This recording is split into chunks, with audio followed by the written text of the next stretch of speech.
I would say I had a pretty calm weekend, all things considered, and good evening, everybody. Welcome to Daemonum, that shining beacon of light in the heart of the underworld and city to free demons. And welcome to another episode of the stream here in Daemonum Arena. Good evening. Well, yeah, it's warming up, and tomorrow we're forecast to have rain in the middle of, well, at the end of January into February in Wisconsin. I mean, sure, southern Wisconsin, but still, Wisconsin. My nails? Yeah. Happy you like them. This is multi-chrome. It's multi-chrome stuff. It's 2 different colors on the nails, and then I did some special stuff with top coats. But let's see. Let's start tackling these things in order. Speaking of voice acting, right? So we finished Persona 5 Royal, and it occurred to me that Persona 3 Reload is like next week. So I figured that could be my next mainline game. Then within a couple of months of that, we also have Eiyuden Chronicle coming out, and I don't want to slouch on that. I want to play that game as soon as it comes out, and that will likely mean more voice acting because it's another JRPG. So I'm going to be playing 2 JRPGs on my schedule at the same time because I am insane. That having been said, I have a couple of friends that are perfectly fine with like Monday nights jumping in, helping me voice Persona 3 Reload. I also need more people. I need more people, and I need to make sure that schedules align properly, because Eiyuden Chronicle is a game that involves 110 individual hero characters. I mean, some are, you know, more impactful to the story than others, but ultimately that's still a lot of characters, to say nothing of the fact that, you know, I'm going to be doing 2 different JRPGs. Kichiro and Enyu are still on the lookout for any more metaverse shenanigans, but as things stand, the Phantom Thieving days are over. Certainly. Though I will say, at this point, the rest of the Phantom Thieves are all over Japan too, so it'll be interesting to see what happens as a course of that. But the next thing is going to be Persona 3, which that's definitely going to be a hell of a tonal shift, all things considered. Yeah, I had to remember to like actually have a dedicated content warning for that game, because I mean, it's content warningable. It really is. There's no avoiding that. Like, it's kind of questionable, but it's the past of that game, so I will play it as it is, and it will have a content warning attached to it. But beyond that, what else do I have to speak on?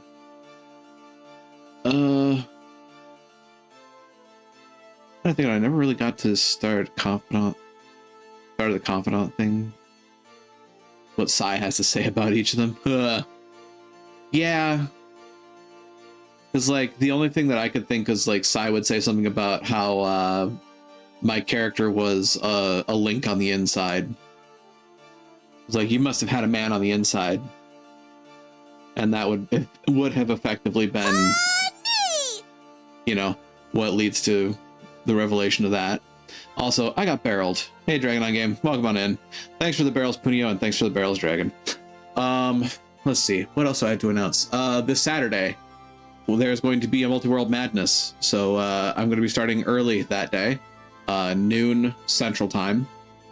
At present, I believe we have 8 other players, so it's going to be another 9-person shenaniganery, provided nothing goes off the rails. But hey, as is true with anything that's a large plan, it often doesn't survive contact with the party. But Kishiro being more experienced Phantom Thief to help him along, mentioning Enyo's grappling hook tricks. Yeah, I do have to think of, like, I have to think hard and I have to think quickly about what I'm going to do for the upcoming game structure. Because, yeah, I need to figure out voice acting and like voice accompaniment for like 2 JRPGs at the same time. Because while I can voice a lot of stuff, and I have voiced a lot of stuff, I did solo Monokemia 2, which was probably a bad idea. But hey, it was back then and I didn't really figure that people were going to be clamoring to help me out. Now I have, you know, friends that I know would be able to plan alongside me. I need to figure out a good schedule for them, because yeah, I don't know if we want to do Monday, Wednesday, or if we want to do like maybe Monday, Saturday, and then Wednesday I can just kind of have a different game in between. Actually, Wednesday could probably be my Guild Wars day, and then Sunday could continue to be my art day. I just don't want to I don't want to front load people's weeks with, you know, hanging around my stream if they don't want to. So it's something I need to plan and get figured out, because like I said, P3 Reload and Eoden Chronicle coming in relatively short order here definitely means that I'm going to be working through a couple of long games for quite some time. So it's a thing. I mean, ultimately, if there's folks that know me well enough and are willing to let me know if they want to like volunteer to help voice stuff, by all means, let me know. We can try and get things figured out, because I want folks to have fun. And sometimes that can, you know, include joining in and helping dramatize something that's already got a fair bit of drama to it. But besides all the announcements and such, I suppose today is a day where I'm going to be trying to do something a little different with modeling, or at the very least I'm going to model something new. Last time I made a sword, and a friend suggested that I try my hand at making a staff now. I'm interested. I'm certainly interested. Not sure how well it's going to go, but I'm interested. That said, I know enough to be dangerous. There's some things that I want to try, though. And I'm not sure how well it's going to go. Effectively, this time around, I want to see if there's a way to make one object into 2 disconnected objects, or if it would just be easier for me to make 2 separate objects and consider them linked together in the same collection. Of course, to fiddle around with that, I can just get into the art itself. The ladder is easier. I kind of figured it would be. I was actually playing around with something before I started. And let's get this going and start this up. Make sure that there's at least something going on here.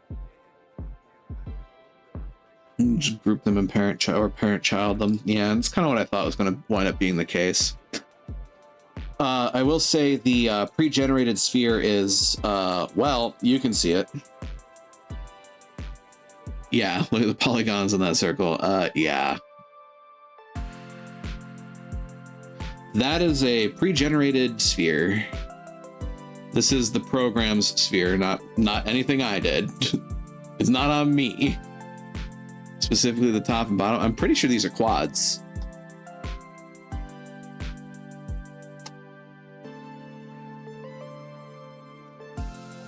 They're not? They're tries? Really?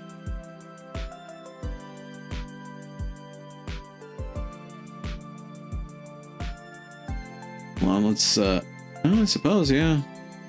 Look at that. Select face mode.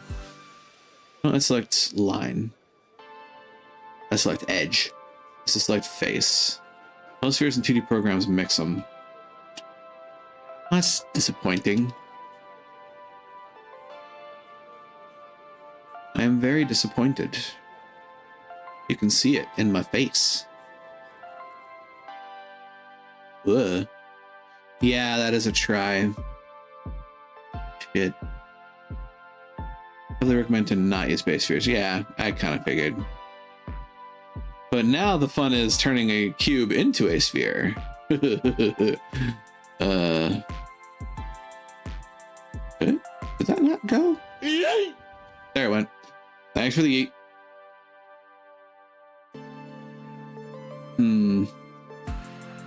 Well, first off, go away. Not you, crowd. I'm just talking to the sphere.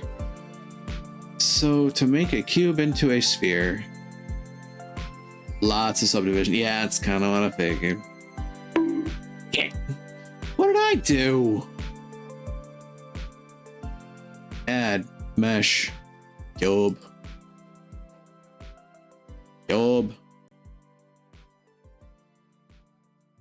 That's like cube. So in the case of other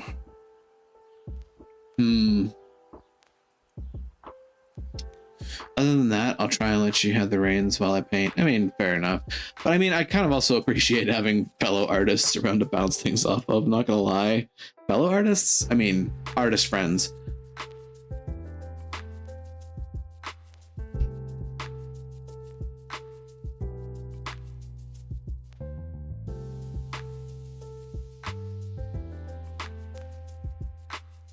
You know, it might help actually.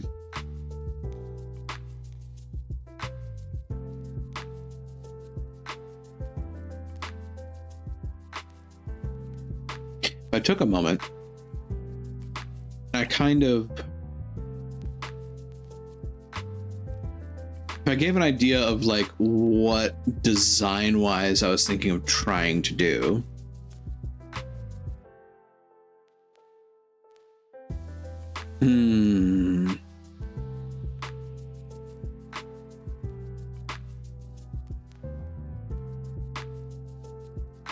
Also, don't mind me as I chew on something for a little bit. I have boba tea here, so I'm going to be chewing my tea for a little bit. Did I say that particularly to sound cursed? Yes. Do I care? No.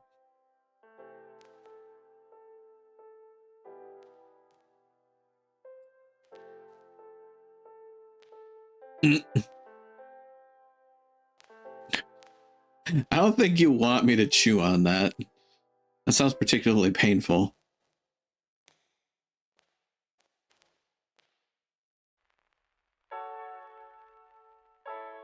You know, the more I go back and forth with this, the more I realize I should probably change my my viewpoint. Yeah, I should probably change my viewpoint from a window to a screen. But also, that has particular pitfalls that I'm kind of concerned about.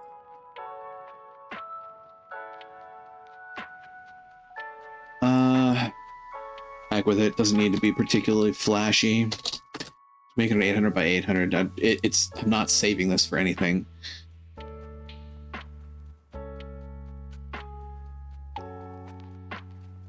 Basic idea being...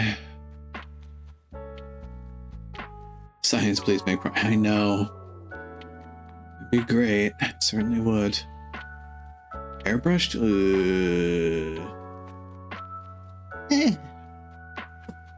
Illustrates a point.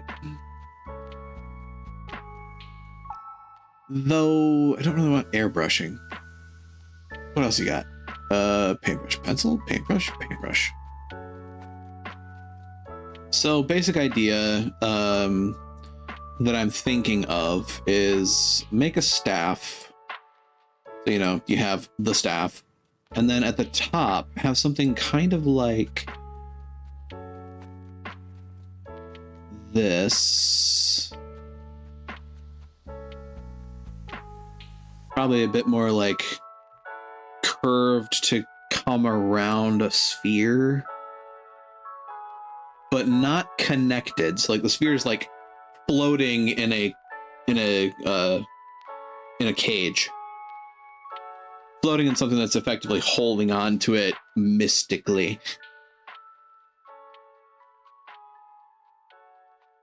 So like this might actually even be a little further around like that.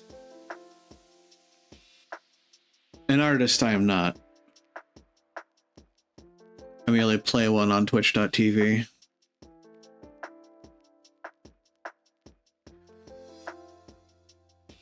So like that's pretty easily just a cube that I kind of round into a cylinder.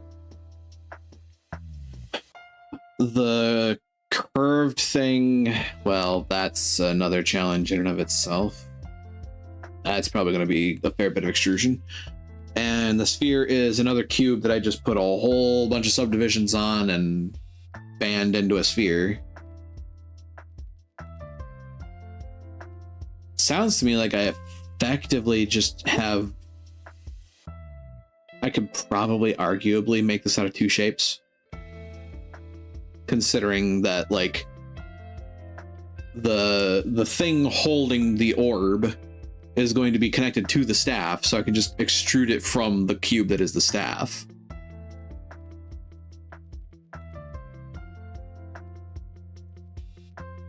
Isn't it great to see that your student has retained knowledge?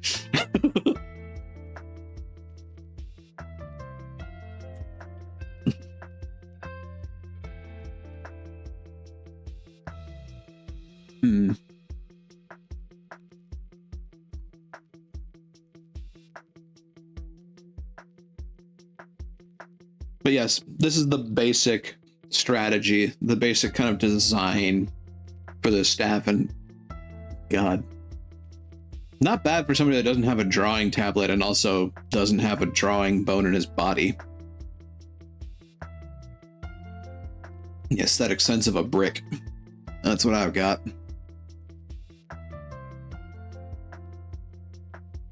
Right there alongside the charisma of a brick, come to think of it.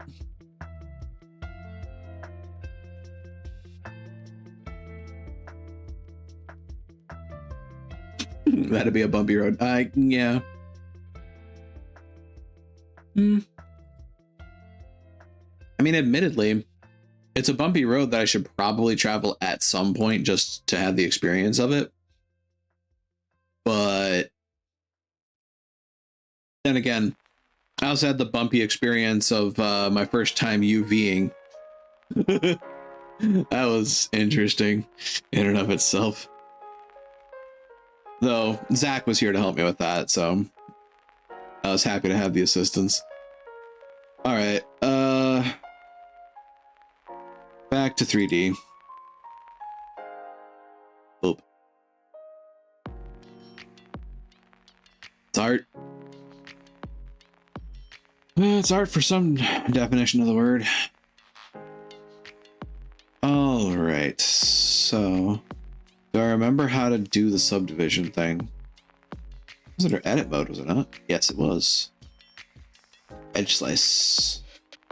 No, that's not the thing I use. Oh, look, Spin! That seems like a bad idea. Poly build, knife, loop cut, that's what it was.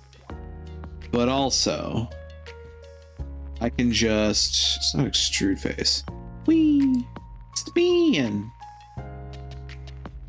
There was a, wait, was there one for cuts? I'm curious, what does Y do? Apparently nothing. Oh. At least nothing visible.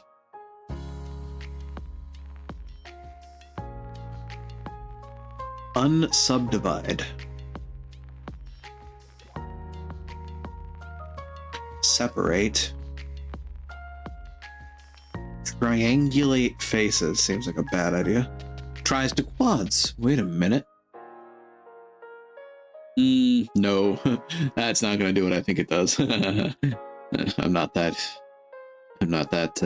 lucky. Hello. Hello. Did you do what I think you did?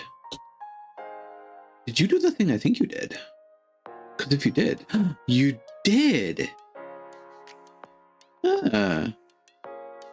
Now I get it. Context sensitive. Clever.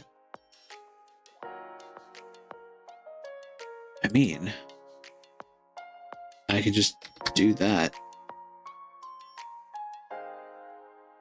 Though,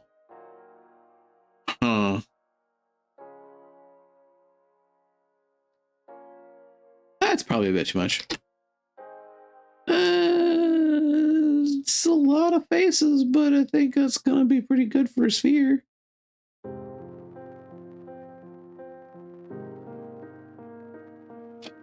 Subdivide as you go. Not all at once.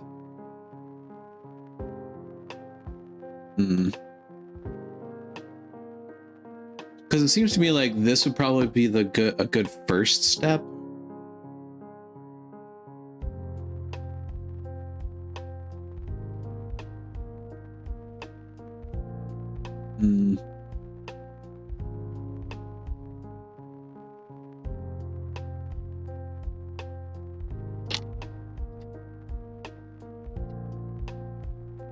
So you're thinking along the lines of do one loop cut at a time. Correct. Gotcha. Also, welcome on in. I figured this was easier. Yeah. I will also say for the record, Discord audio is being recorded, so. Yep. Just letting you know. Yarn.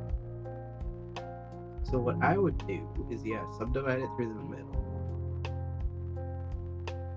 And then start kind of like mapping out a sphere from there. Because you want the middle to not move, because that's going to be your widest point, right? Right.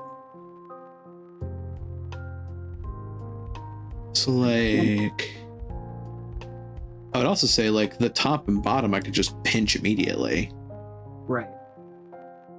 You just got to anchor that middle because that's the width that you want for the sphere. Yeah. So like for instance, I can do this and I can scale this down. Would it be across? What? Yeah. Okay. So actually, hold on a minute. Undo, undo, undo. Keep that there. Because that would be my anchor. So right. That's precisely in the center.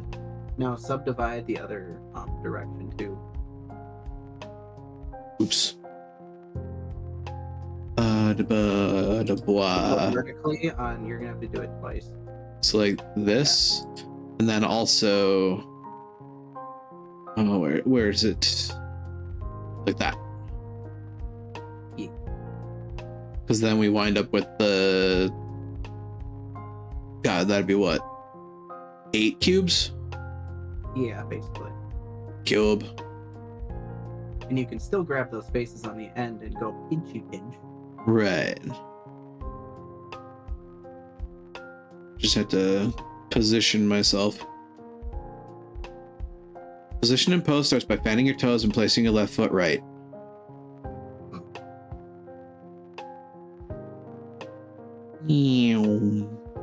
Whoa. Something exploded. Sorry, that was my phone. Inversion. Now remember, you can always alter the scale later. You don't have to get it perfect on the first try. I did not do that game. Yeah, talk about inversion. So effectively, like, yay-ish. Yeah, you can start there and then like subdivide that bottom section again, and then you can scale it out, and then just rinse, repeat. So if I So pinch the top for me. Yeah. Sorry, I didn't mean to just yank the reins back from you. No, it's all right. This is all a learning experience.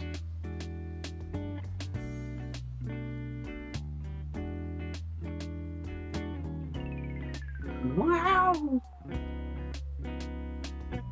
Oh my god, I'm making that thing from the Jackie Chan Adventures. The trigram puzzle. I don't remember that. It's been a while. So then you can subdivide the top and the bottom sections if you think of them as like two different sections. Would it behoove me to select both before doing that? You could. I mean, just add like if you pretend this top part pyramid is its own thing and you put a slice in the middle of it. So you're talking more like loop cut. Yeah.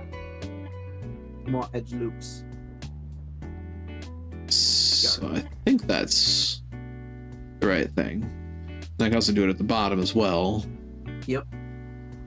And then you can pop those out a little bit and you're starting to get a sphere. Whoop. Oh, we probably want edge loop selection. Right, that's a thing I can do. Wait, hold on.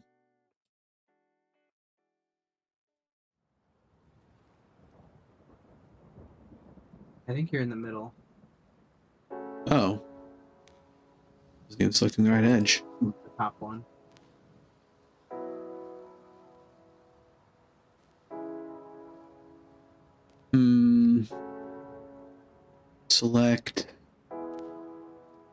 Select random. Yeah, that's what I want. Select loop, edge loop. Ta-da. Did it. There you go. Now if you scale that out a bit, you are starting to get the makings of a sphere. Without all the icky tries. What? Ooh. Ball. Yeah. Ooh, shiny red ball. And then if you scale in or scale out the bottom one too. Yeah. There's one thing that I really wish I could find in here. And that is the local scale of this so that I can mirror it here. Theoretically, you should be able to mirror across an axis.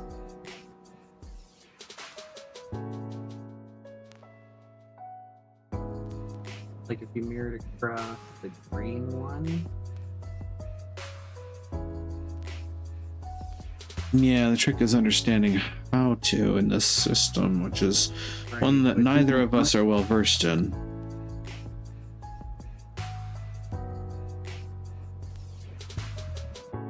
I've been working on the benevolence of other random folks that have popped in and been like, oh, I know Blender. I mean, doing it by eyesight for right now isn't going to make or break much of anything. I know it's like a huge OCD thing. Oh, it very much is. I know it's an OCD thing for me. Edge loops. Like, I'm sure there's some anal retentive artist out there that would look at this and be like, it's not symmetrical. Because, you know, I'm that anal retentive person. There you go. Ball. Now, for getting extra circle-y, remember the original 4 corner loops that you had?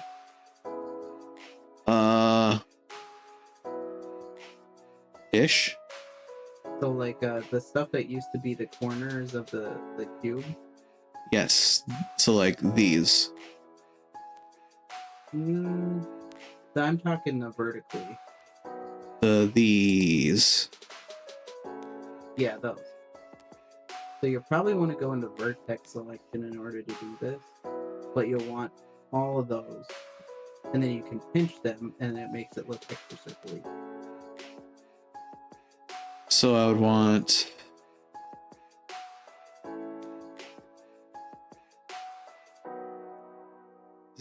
Is this correct? Yeah, I'm talking all of them. So from top to bottom.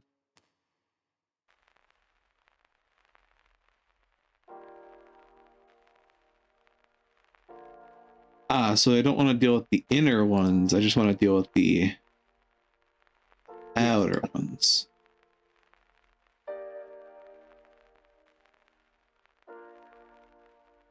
Dude. And you beat all of them.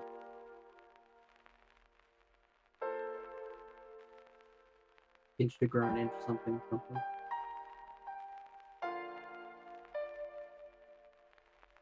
Something, pinch the booty, something. I wasn't saying. What I'd do if I had the Hana Hana no Mi from One Piece. Oh, lordy. I would be a menace with that ability. And I would love it. And now you pinchy with the scale. So you should be able to scale in and all of those will go.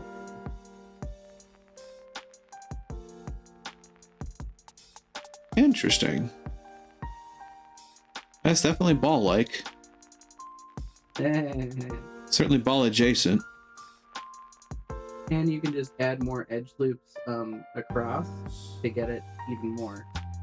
You know, and that's how when I say like add them as you need them, rather than getting overwhelmed. Otherwise, you're gonna have to deal with all the anchor points that just chill. Yeah. You rough it out first, and then you add the detail. It's like that. And if you want to get a real sense of how circly you are, you can look at just the top faces.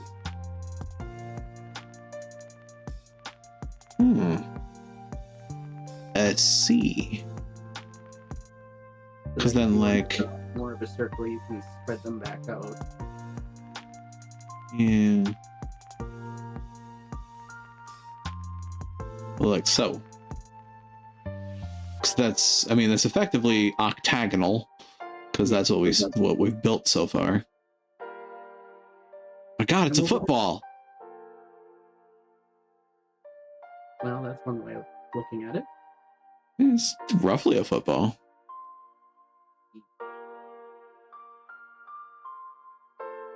Places in or out. So then you just continue on that line of thinking, and then bam, before you know it, you've got a circle with like a million faces or some shit. Somewhere out there, a rendering engine just weeped. Sure did.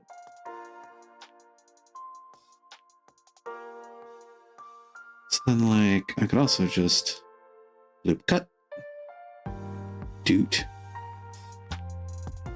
and doot. Furious dooting. Furious dooting.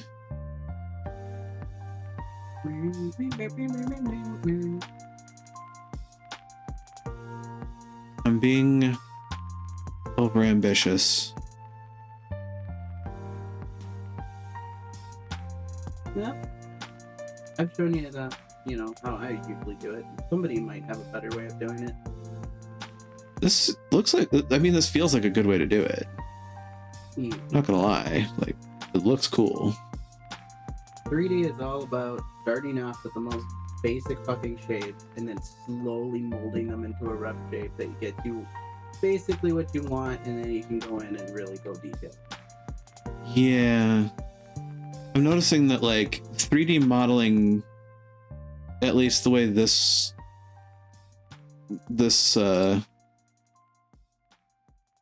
viewpoint goes about it, is less sculpting and more forming. Yeah. Because when you say sculpt, I think more like ZBrush. Yeah, then that's more like, you know, you have a block of material and you scoop stuff out of it. Or, you know. Whereas this is more like you have a lump of clay and you're mooshing it. Moosh. Except you're actually able to grab really fine points. And also, you know, pull. Yoink.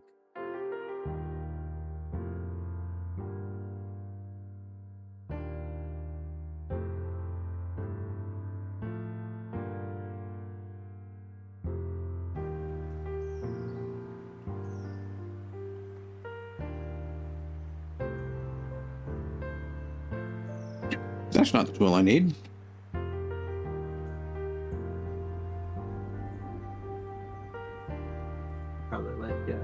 since you got let you have it.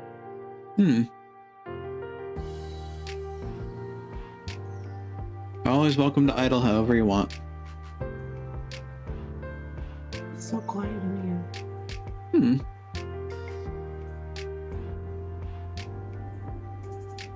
Probably not going to be very more vociferous without you in here, so. here. Just got put on some background.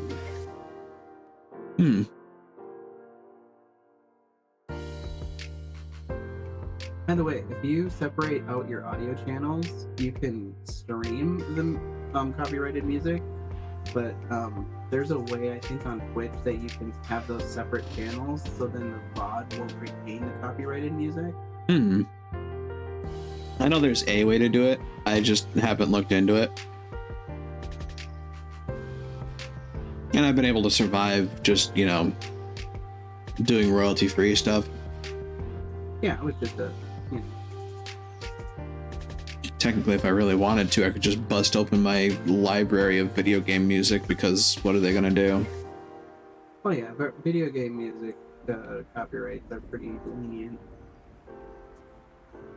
Up until you find one that got sampled by some rap artist in, like, Argentina.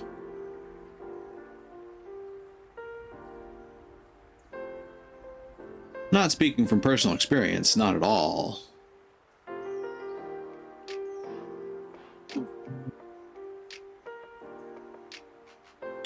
Honestly, at this point, I think I just need to bring the edge faces in. Because they're just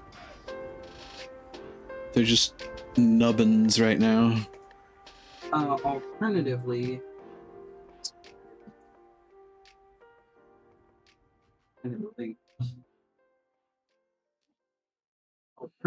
you could bump the middle ones out more.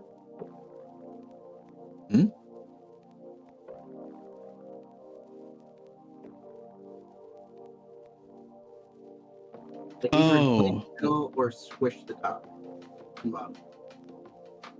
So that didn't quite do what I wanted it to.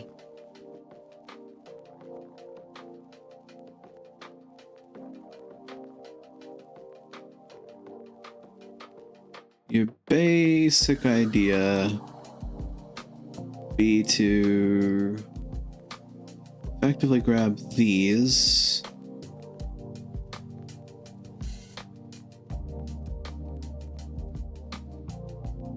Just holistically. And it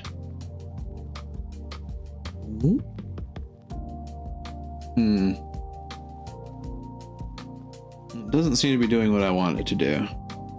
I think you're grabbing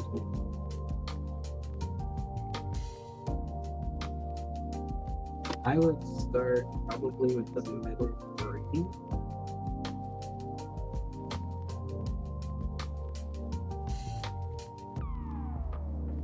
With the middle three. Oops.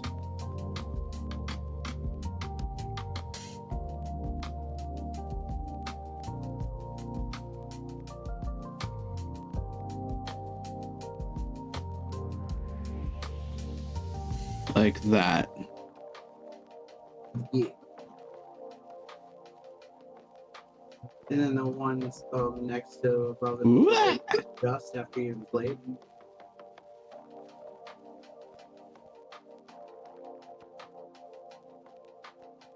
So yeah, the next one up and then the next one down. You can also scale up just a smidgen to help smooth that out. Yeah.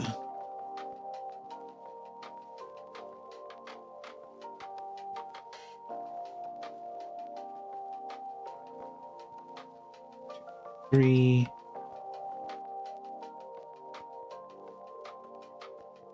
You and you.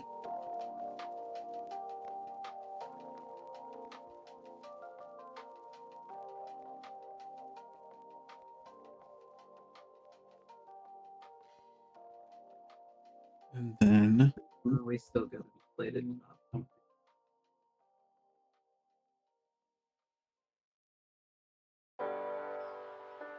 Ye and ye. Alternatively, more subdivisions can be used too.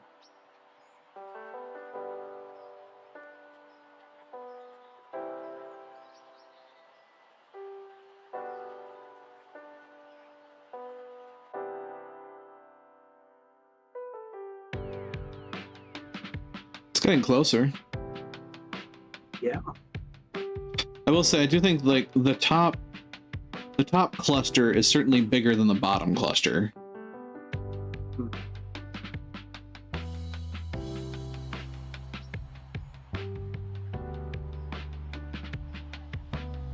Could have been something when you selected more than one edge loop to scale at a time.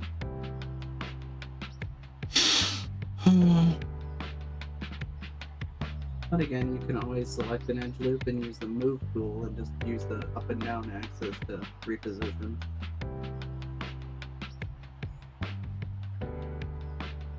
Yeah, it's pretty close to an orb.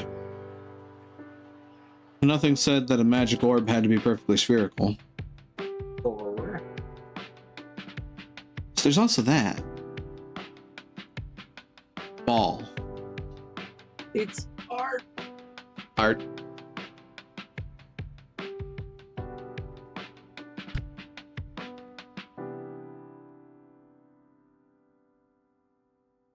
Hmm.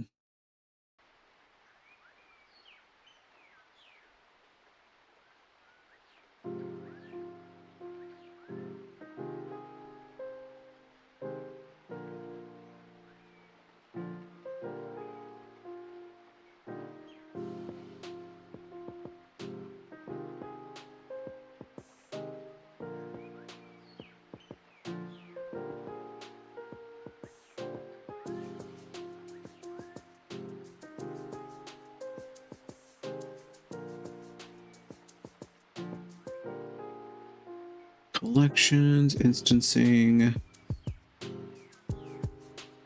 No motion paths. So I'm not really animating it.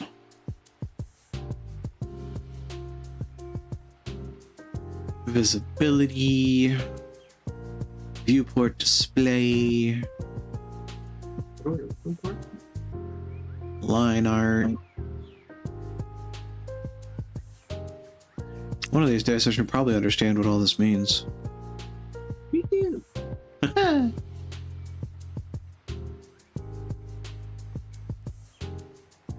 Oh, you can add particle systems in this program. I imagine that it's a pretty standard feature of most 3D programs. Yeah, I guess when it comes to like VR chat, I don't know if it's a matter of the particles have to go in the Unity engine or if they can be part of the original model and brought into Unity. I'm not sure. Yeah. It's one of those things that I probably just need to talk to like a VR chat artist for. I mean, Lord knows, I should talk to people in the Dreamweavers team. There's a couple of 3D modelers in there. Very least I can think of Kite. Might be a lot more helpful than my scrub advice. You've helped a lot. I mean, I just don't know the program. Yeah, but you've given me the basics. You've given me enough to be dangerous. Oh boy. Huh. Suppose in another world I also could have done more subdivisions along the vertical. Yeah. You still can. True. True dat. True dat. That's another good thing about working off of just solely cubes is that you shouldn't run into edge loop insertion issues. Provided you don't absolutely flub it up like I have in the past. I've done interesting things. I also have flubbing up things. I've done interesting things in my past. Wait.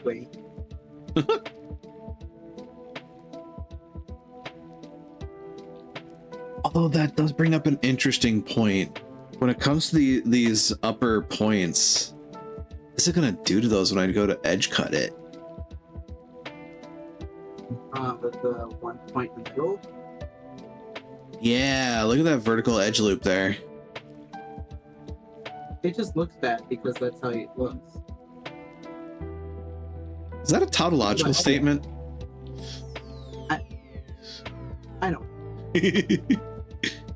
I mean, it looks awful from your viewport right now. But I have a vague idea of how you would unfold that.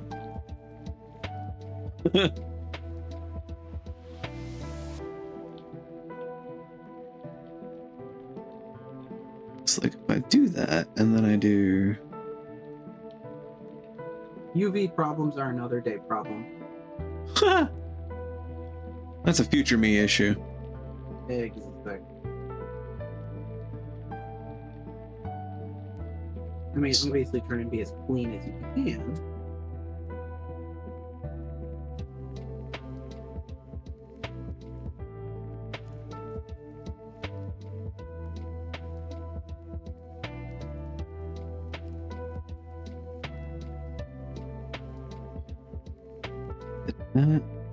Was that enough to subdivide across all of those?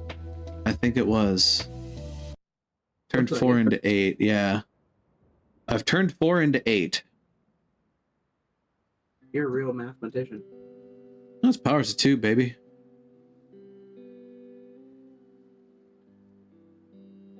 Mathematician.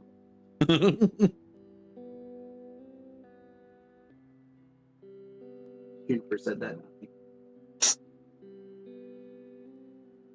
Hello. Hello.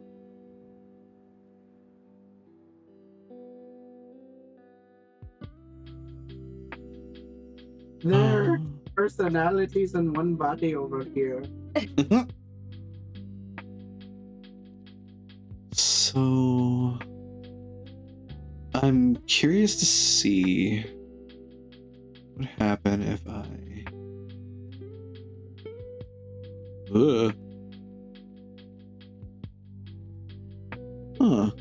Looks like if you zoom in on that top part there, yeah, we've got some vertices selected that we don't need to have selected. right. That's kind of what I was thinking. It's not really changing much to scale those anyway.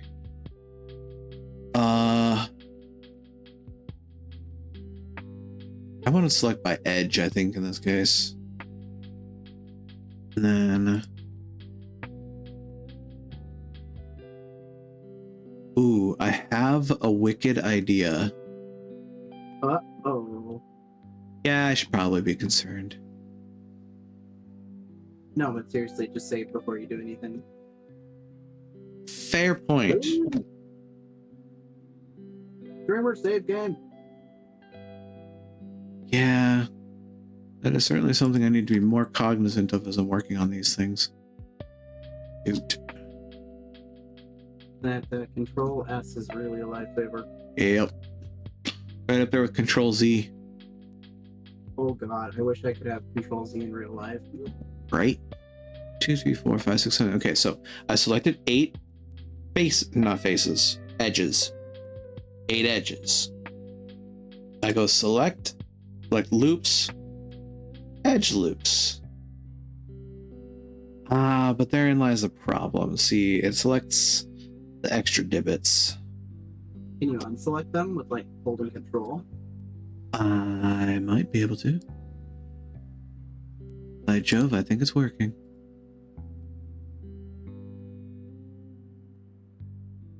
Let's go.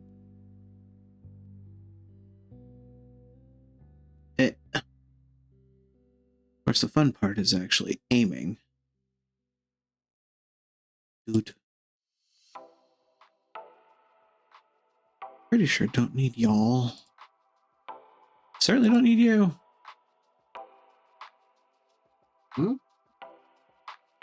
I keep clicking random edges that don't need to be clicked. Like that. Stop it. Come on! There. Okay, so that's that top done. Now to do the bottom. Eyebrow waggle.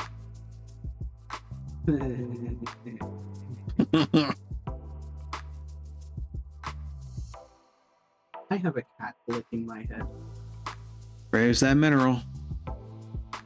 It's an extreme exfoliation. Tends to be with cat tongues. I'd be surprised if I have any skin left. Like, I took a shower this morning. Yes, but you need another one.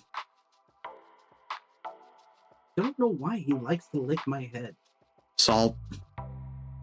But I didn't do anything today. I didn't sweat.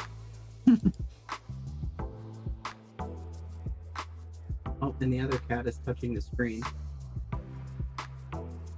That Exactly. He wants the sphere. ball. Orb. Cool. So then with that selection, I can do the scaly thingy. The scale-em-a-bob.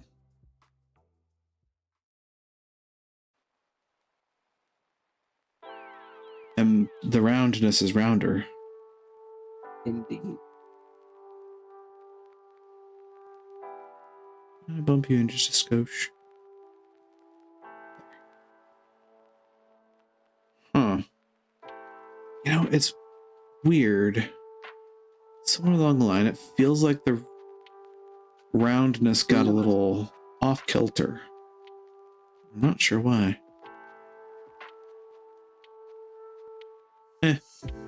You picture a circle and you look at it top down, and you can see some of the edges that you may or may not need to fix. Help if I also kind of centered my viewpoint here.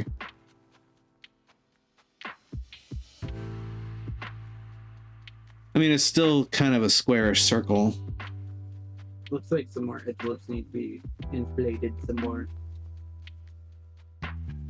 Oh. And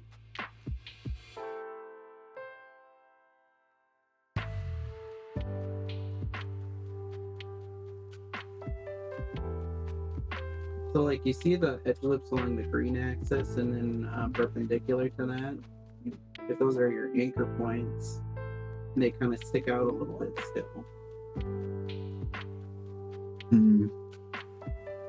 from the top down. You're right. That is what it is. So now either you can grab those and suck them in, or you can scale everything else that moves.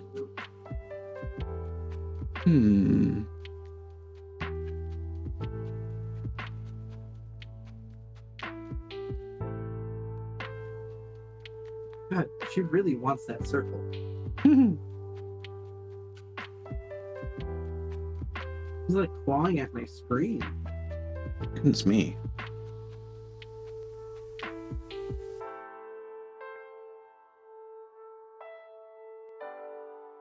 Wonder if I can be cheeky. Wonder if I can be a cheeky breaky. Sure. Good morning, how are you? Welcome on in. Hope the evening finds you well.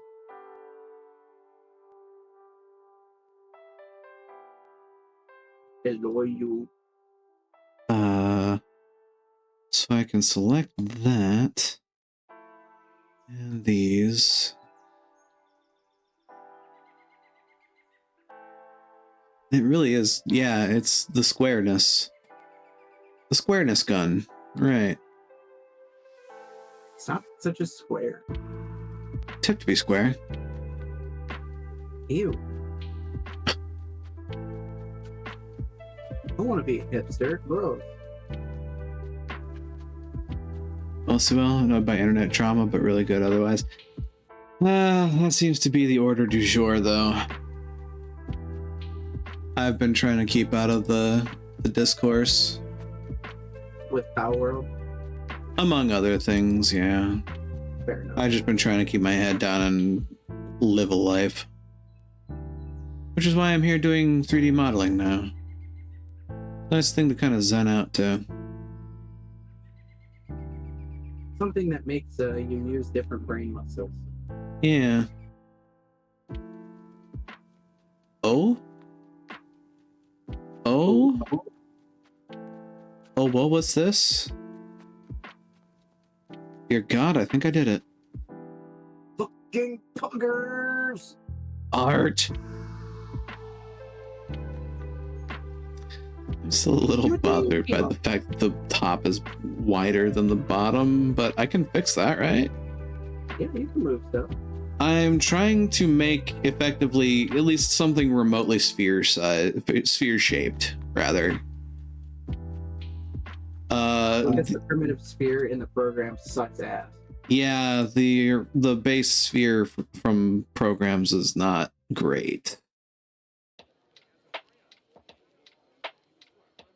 It's at least it doesn't have to be perfectly spherical, but yeah, the UV sphere, like, it mixes shapes. It has quads and tries. Yeah, like, just for the sake of it, like, I can even just show you. Add UV sphere. Like, on the face of it, it looks really pretty. Sure. But then, when you look at the top of it, you notice, like, everything in this top circle, I'll turn this off. Everything in this top circle is a triangle, and everything in the bottom circle is a triangle, and then everything between it is a four-sided shape. It's a rectangle. So I'm not sure why they do that. I don't. I mean, I suppose they could consider it trying to cut down on polys, but then it kind of makes things difficult. Laggiest possible object in VR. Oh God. Oh God. Is it that ass? I can only imagine. Why are you not showing up in my object hierarchy?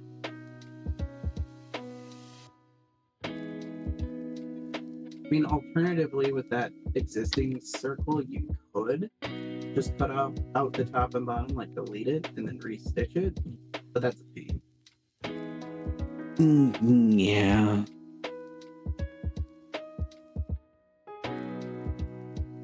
The laggiest possible object. Like, I know that there's been like, I remember seeing somebody like loading a model for something that's in a VR chat world, and they were like, how in the heck does this simple like bolted to the wall sign have like hundreds of thousands of polys? And then they zoomed in on the bolts that are holding the sign to whatever it's bolted to, and they are just ridiculously detailed. Oh God. Like, the plane itself is literally just two tries stapled together, and the bolts are just like the Statue of David levels of complexity. Oh dear Lord.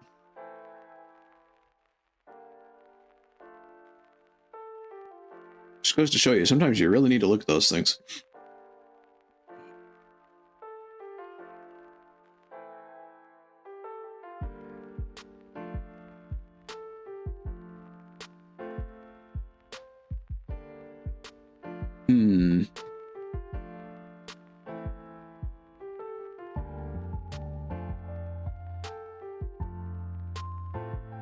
It's a singular spinning red sphere in a black world, except it wasn't a sphere. It was hundreds of possibly thousands of poly surfaces.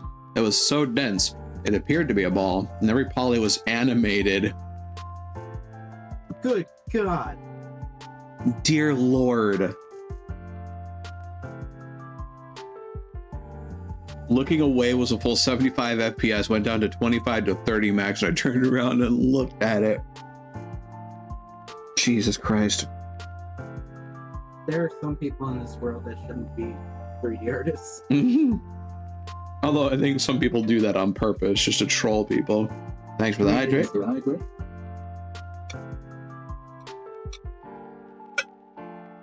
Also, I believe I have 2 junipers in chat at the moment.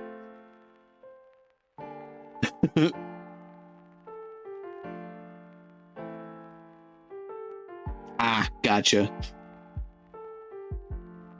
Okay. I see a thing. Yeah, okay. While learning. Indeed.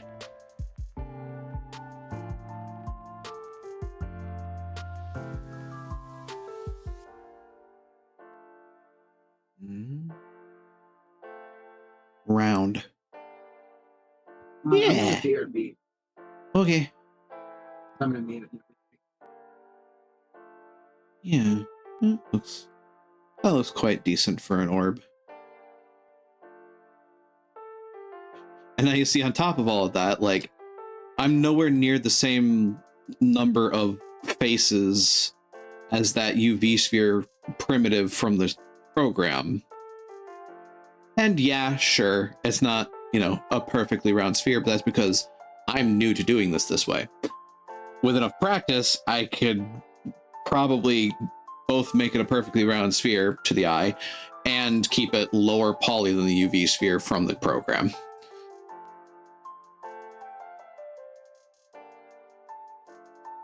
Now for you.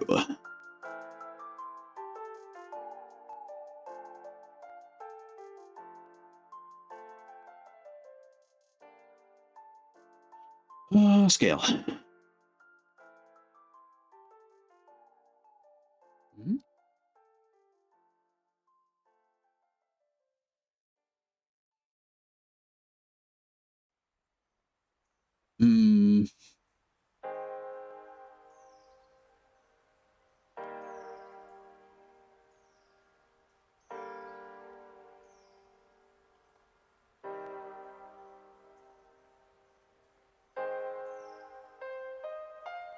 Where's my scale? No, that's not what I want. I selected cube. Why is cube not cubing? There's also the mythical sphere cube. I've seen a rounded sphere with fewer polys or whatever the term is, but getting the rounding on the individual sides is apparently pretty hard. Yeah, I mean, effectively, that's why you see the number of squares that you do. More squares means smoother. Usually.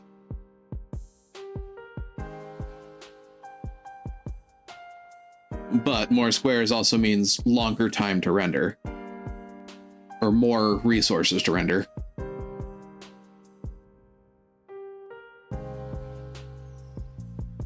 The mythical sphere cube. Sorry, my brain is wrapping itself around that.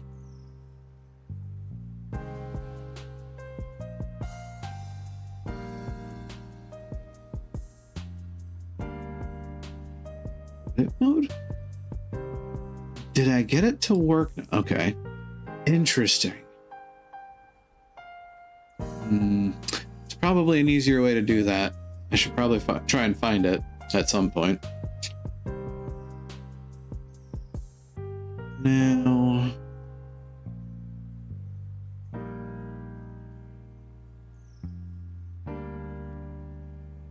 Wait a minute. If I want this to keep its dimensions for the most part, and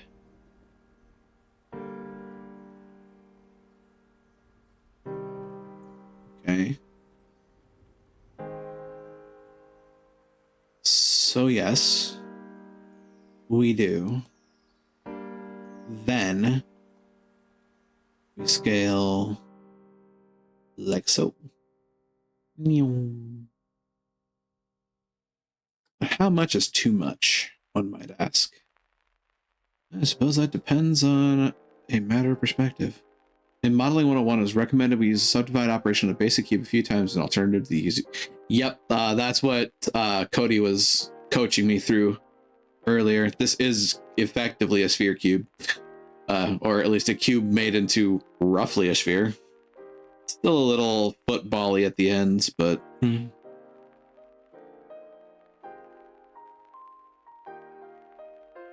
And, funnily enough, I'm going to be using a similar situation. Turn this, to turn this wooden, the square wooden dowel into a cylindrical wooden dowel.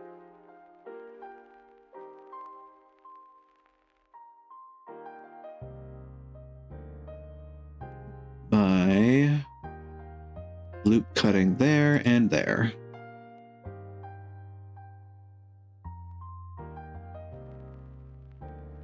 Then what I need to do, once I figure out where my mouse is taking me, is vertex selection is probably an easier way to do this, but I need to remember my keys.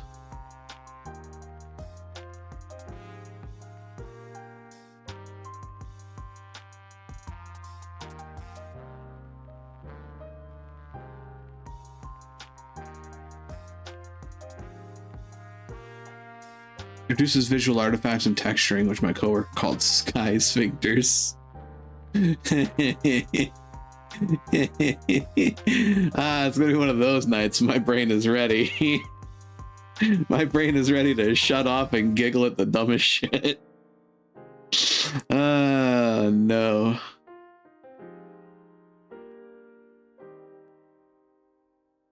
So I select these points. I scale.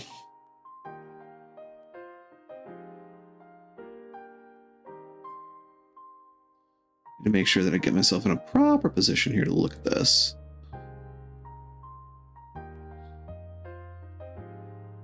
It's not the end of the world if I'm not dead center, but it helps. That one. And you get it kind of close to a circular shape. This is in the context of skyboxes. Yeah. And I have effectively, well, for the most part, turned a square dowel into a round dowel.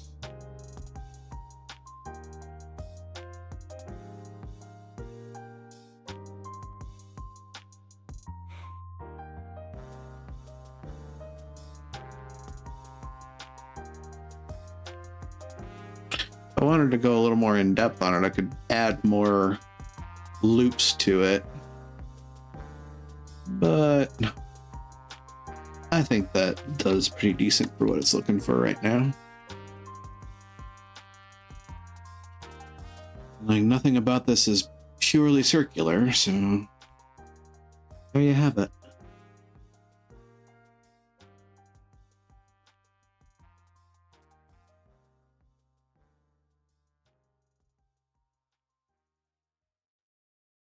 Hmm.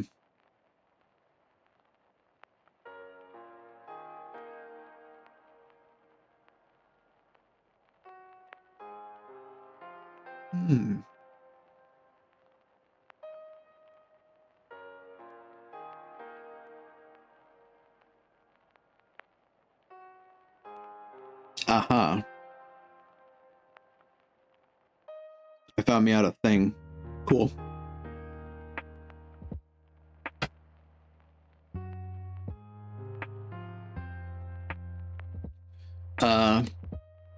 My brain has reminded me to save.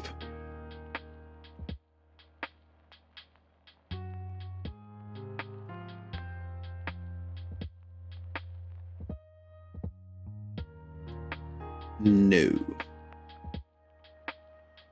It's vertices, that's edges.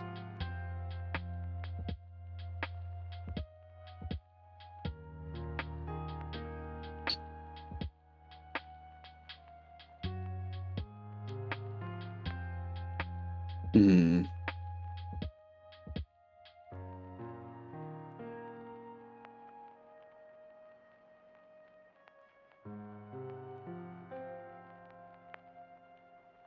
I remember how to do this?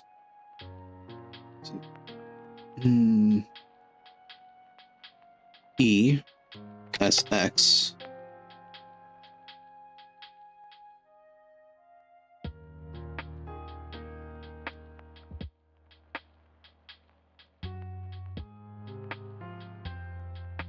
SY?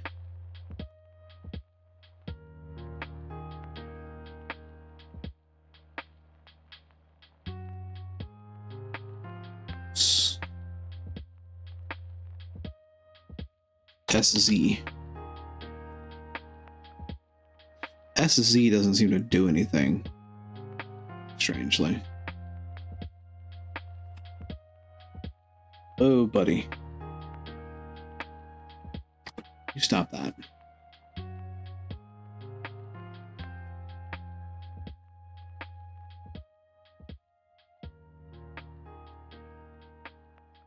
Ooh.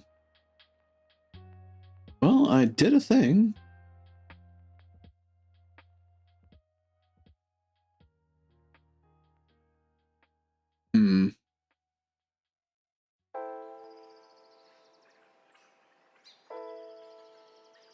So then, we consider this kind of like the base of the staff. It's kind of cool, not gonna lie.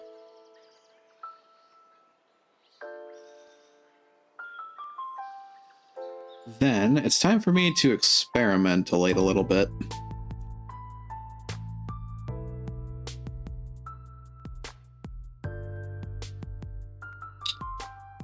So if I were to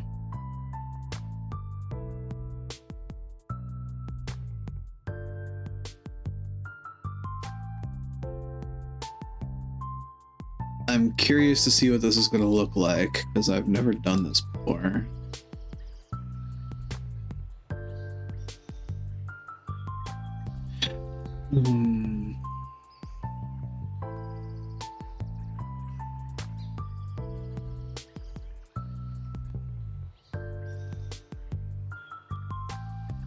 Yes, that is what I'm expecting.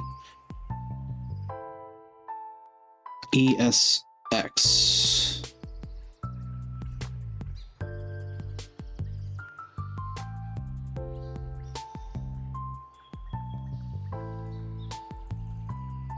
SY.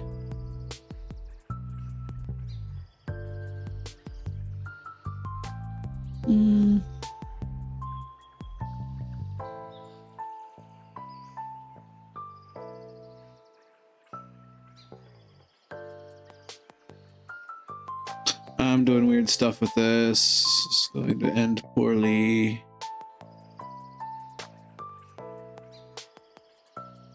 Let's take a look at how ugly. Oh yeah, that's inverted? That looks inverted to me. Something scaled wonky there.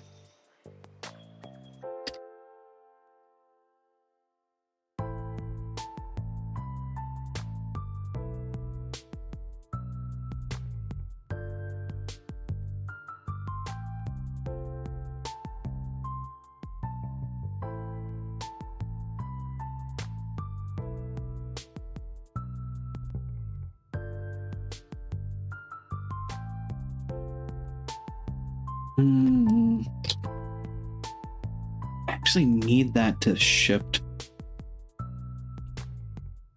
Extrude first and then move it.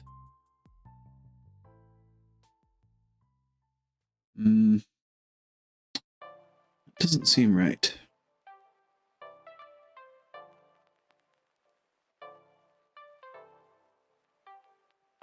Extrude. Scale X.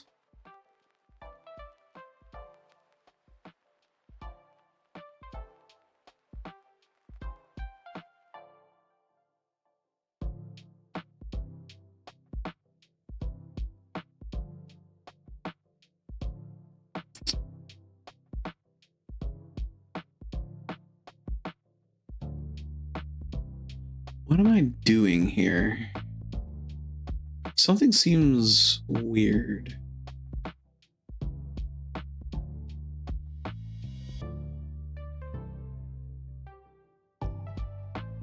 I'm extruding edges, not faces.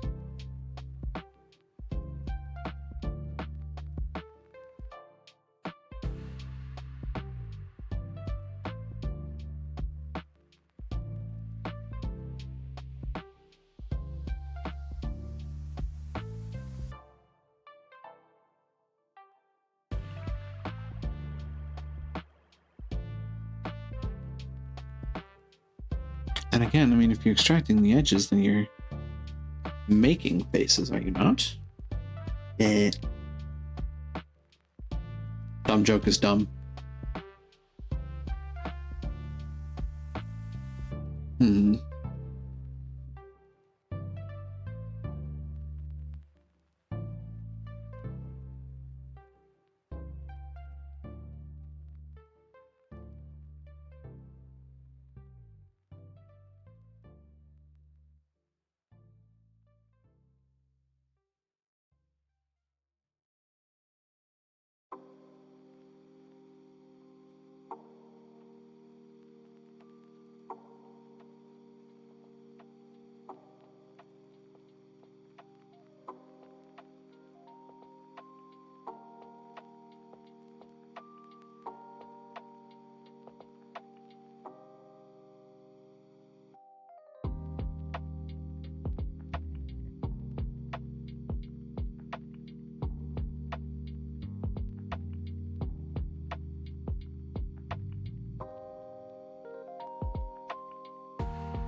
Don't know what I just found.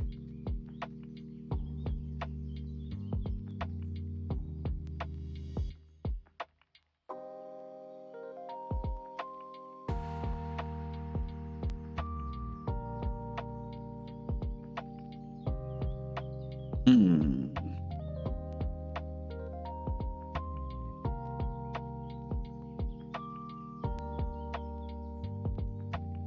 Extrude, move Z. Ooh. I just extrapolate from incomplete data sets? Look at my brain go. Basic shape, basic shape, basic shape. My basic bitch shape is about yay.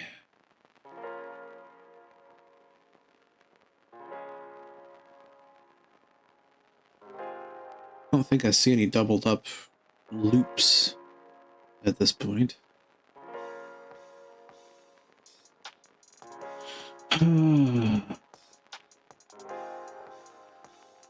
ESX.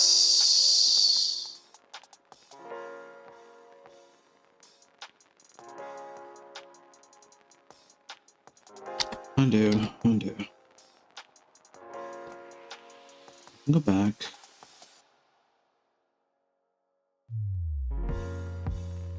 ESX. You pinch it inwards. Z.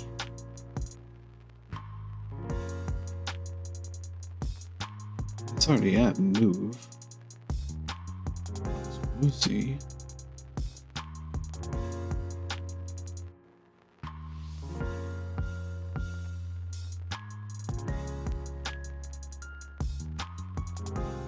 ESX.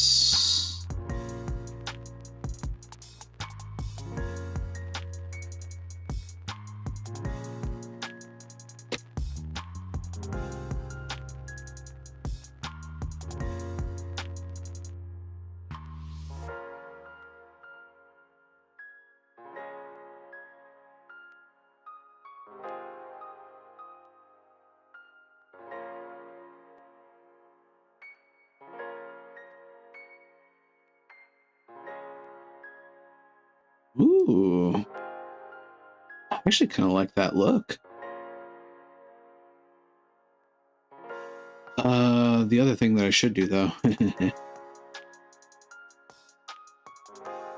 Should see if our dear sphere friend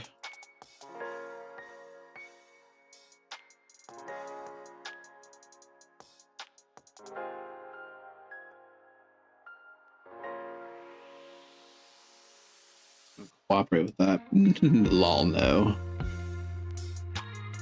This is why you don't eyeball this sort of shite.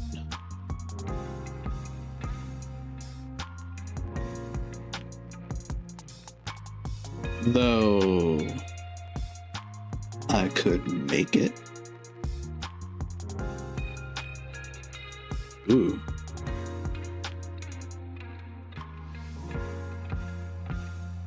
Ta-da?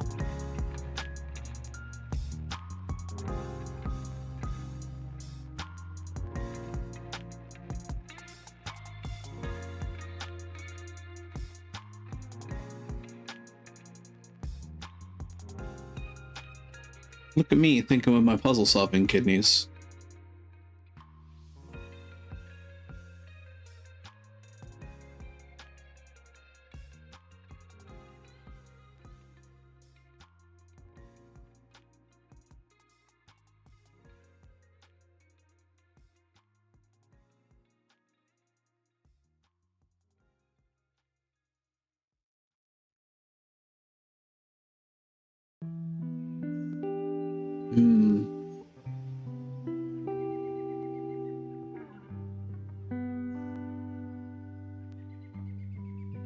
I do wonder though.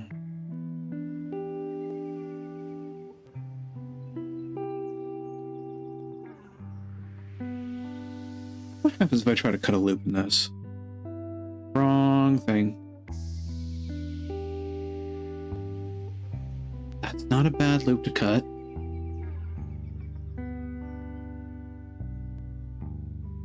Cut a couple of you.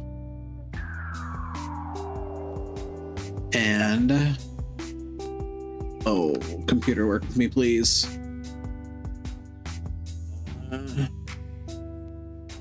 Here we go.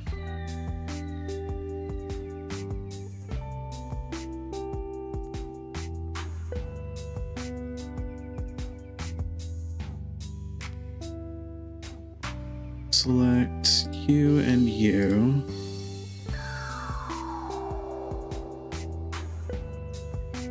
And if I scale y'all inwards,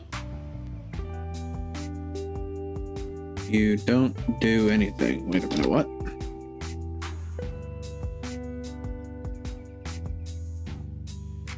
Huh. Something's not right.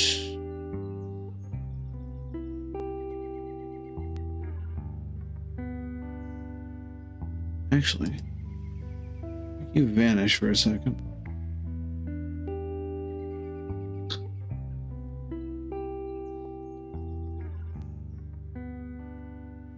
Cool, but not what I want.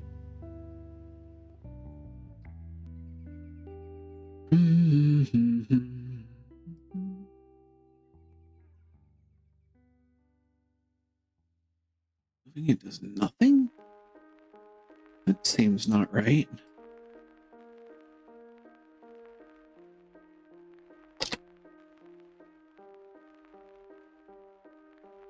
It seems really not right. What's going on here?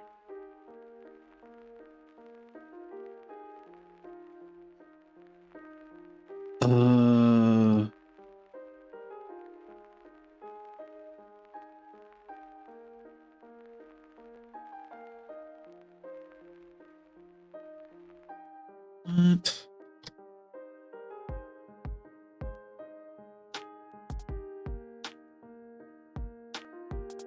Wait a minute. What if I do that? No, that's still not doing anything. Weird. Why is it not doing anything?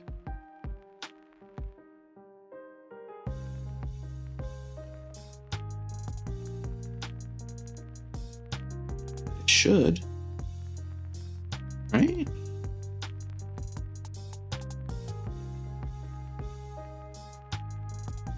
Wait. A goof.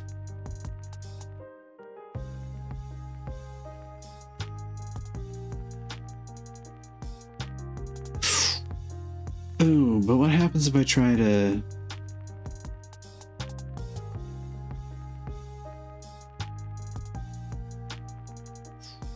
Yeah, I think I'm flirting with danger trying to loop cut this much more.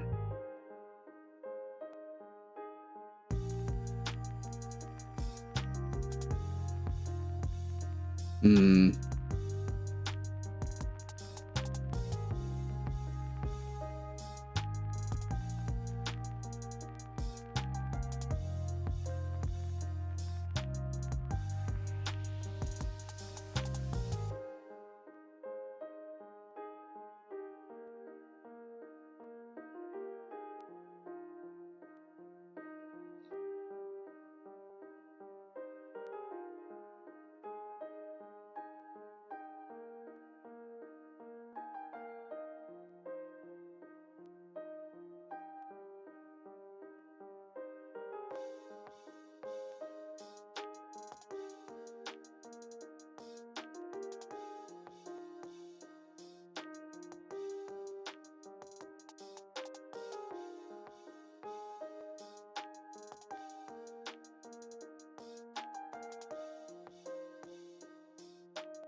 Hmm.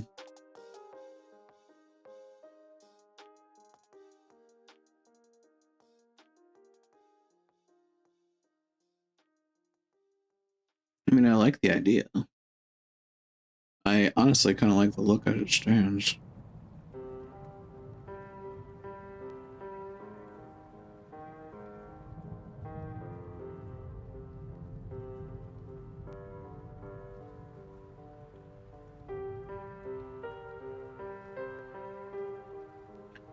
Need that to terminate.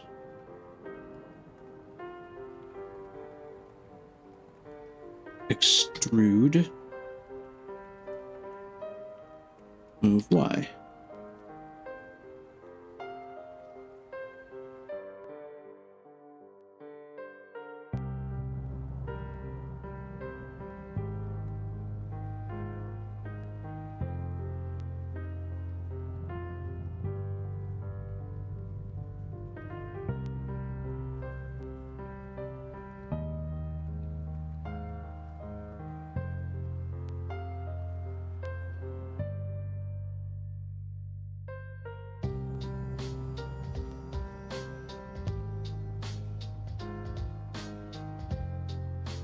If I move this down, then I'm probably making a headache for myself here.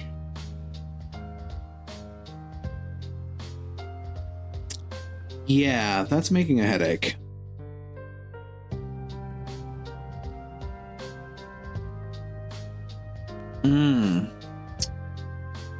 Suppose that's a question.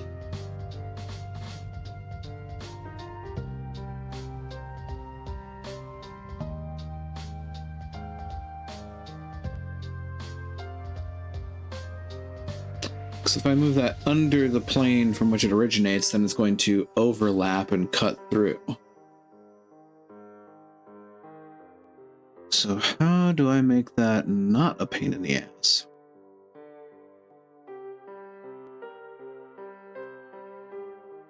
That's cutting through existing. Yeah.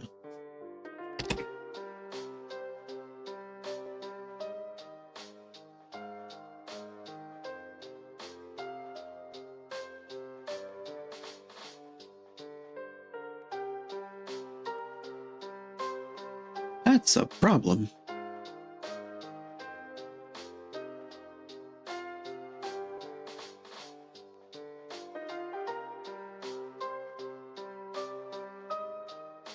Unless... Hang on.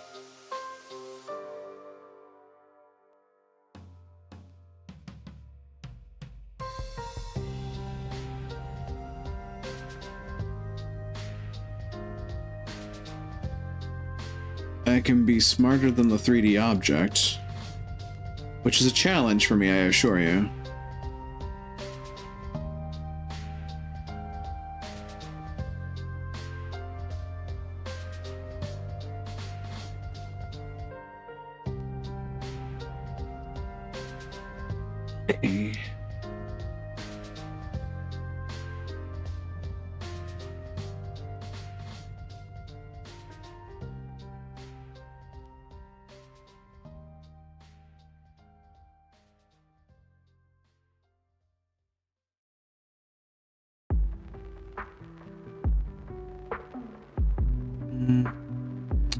Still doing the overlap thing. What? So there's one little issue that I got up to when extruding the crescent for the staff. It's like you may need to rotate it. Rotato the potato? Like that edge loop that you got selected, try rotating. Rotato? Red. Hang on. Rotato the potato.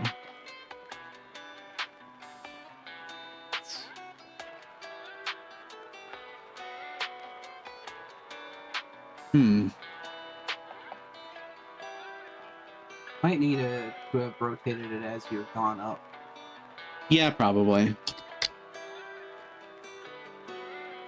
Let's go back a bit.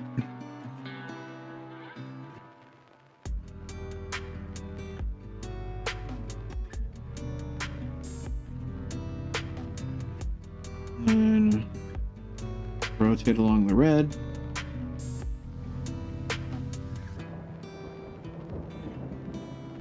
And then if it's too big, you can always squish it down. Yeah. Yeah. A wise guy, huh?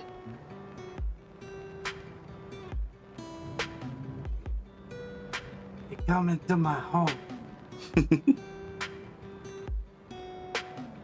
He handed me the butt of a skunk. A skunk butt rocket. I love that movie.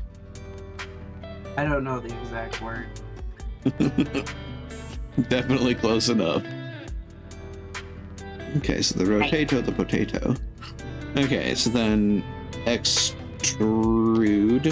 move. Why? Why? Because I can.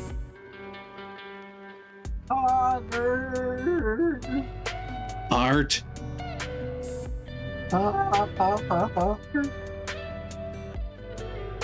And then rinky dink. What the heck? It's like the shrink is rotating too. Interesting. You're still in the extrude tool? Yeah. Well, it's I extrude wouldn't- scale. Yeah. I'd exit out of it before you do that.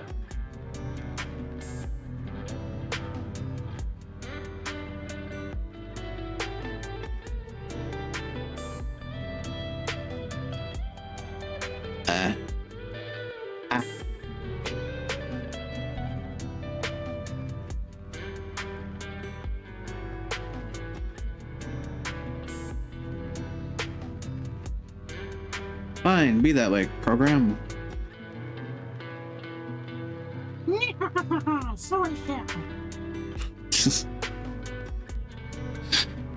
Then do the scale thing.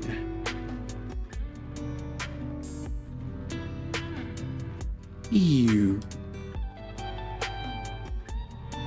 Ew. Ew. Oh, that's why. Scaling along the Y is gonna skew it back and forth like that. Ah, yes. That's why I was doing it.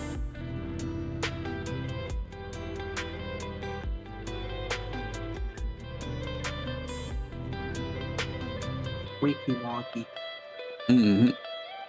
Tiny whiny.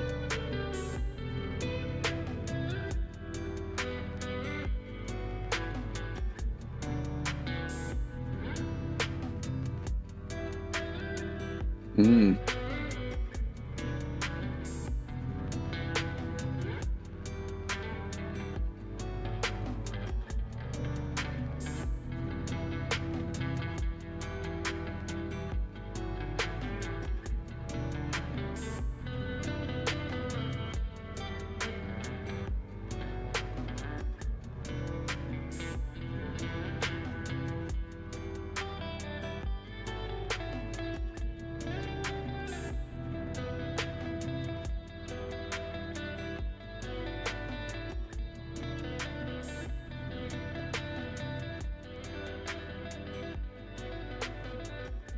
Hmm. Hmm.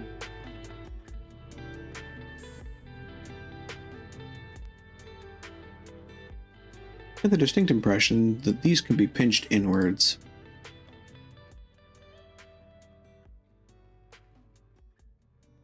But is this going to do what I expect? Yes, it is. Marvelous. Fucking puggers. Oops. Z. X. Y. Y.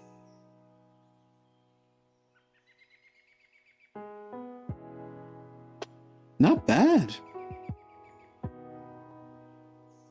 Nice.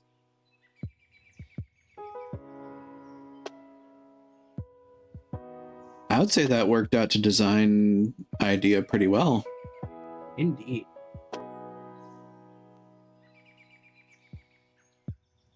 I can probably bump the sphere down a skosh.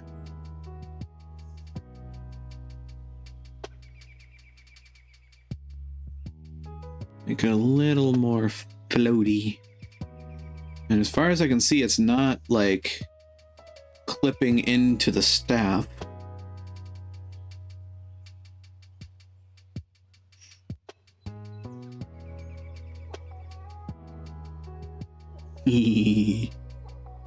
Look at that. Oh, wait a minute. There's something weird going on with the... I think there's no face here.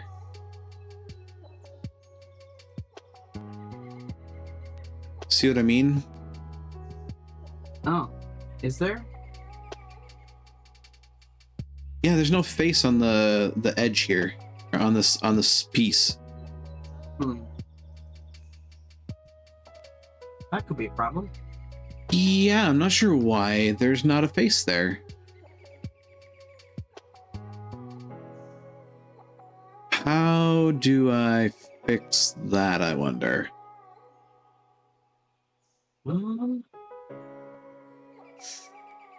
You could select one edge of that, extrude it over to the other side, and then just kind of stitch it. Okay, so select an edge, extrude.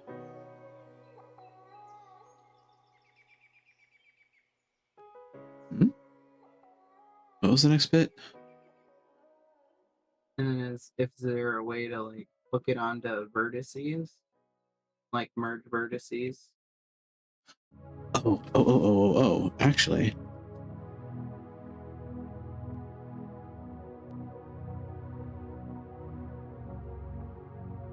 Because the other problem with that is it's a 1, 2, 3, 4, 5, 1, 2, 3, 4. It's 6. 6. Okay.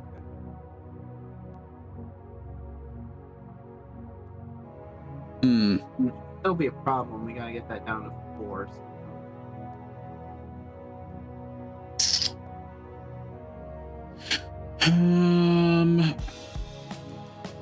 Heck, you've got a point there.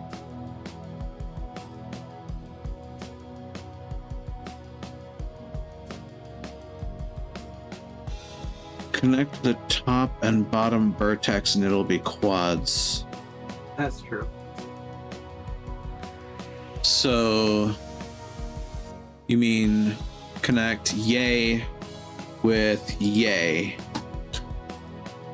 Yeah, that's true, because then it would be two rectangles. Beautiful. Now the question is, how the heck?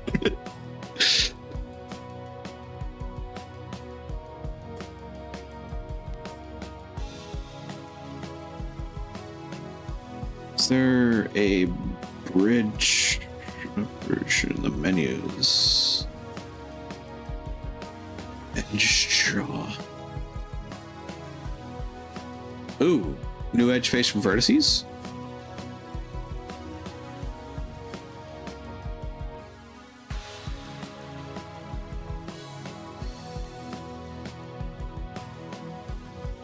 Dude? Oh ho. That's me using my puzzle solving kidneys. And then, in theory, if I select these 4, could I make a new face out of that? Oh! Now I'm cooking with kerosene. Hey! Look at that! Now the fun part is I can also do this.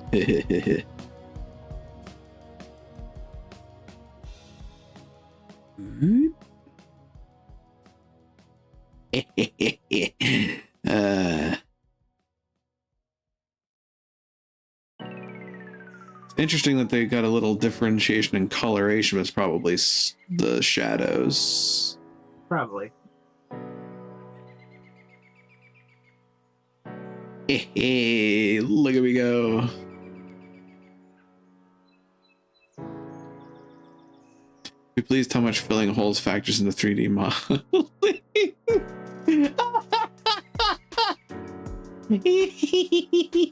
That's dirty. Oh god, it's one of those Sundays. Jesus Christ, my brain is out to lunch. Oh my god. You would go right there. Mm-hmm. Oh, absolutely. We know me. Oh boy. Hmm.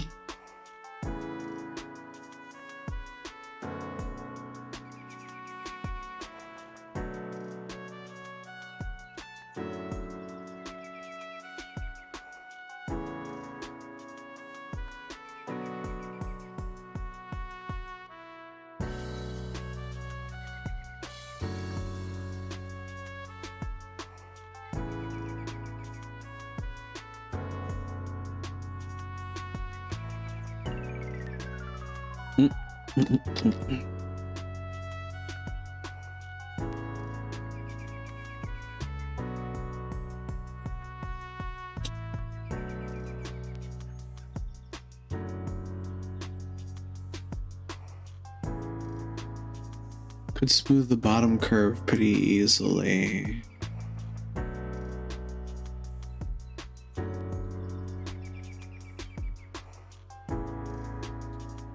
You mean this part down here, the bottom half of this crescent?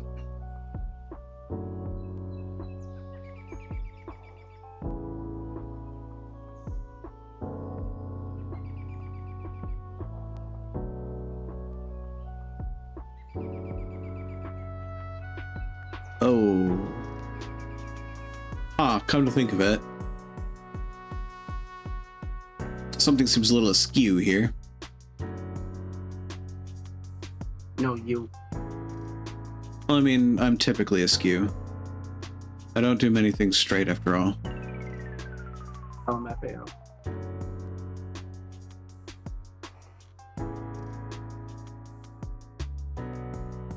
I suppose symmetry is not a necessity in 3D modeling, but It can make things easier, but in this particular project, it's probably not necessary. Just gonna get that tip. Just a tip. Done. Most of the game development makes only half the model and then they just mirror it. Yeah. Oh, down? What is a good spot to add that charm? Yeah.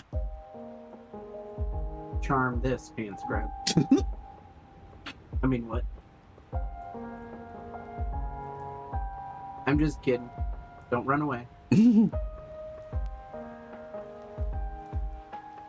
Tilt down. Or did I tilt up? I always mess that up.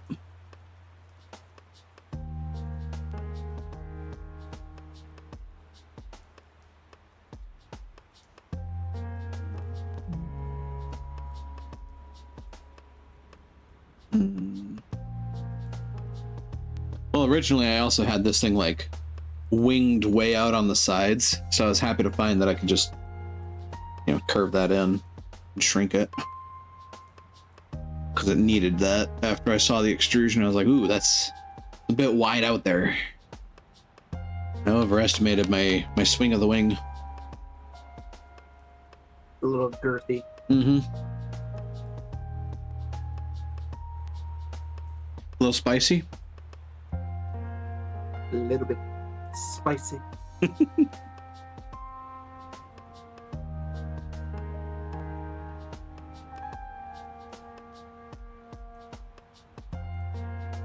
Hmm. Mm.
Something looks funny.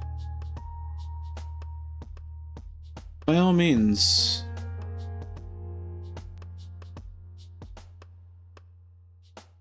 Something doesn't seem right suddenly. Oh no.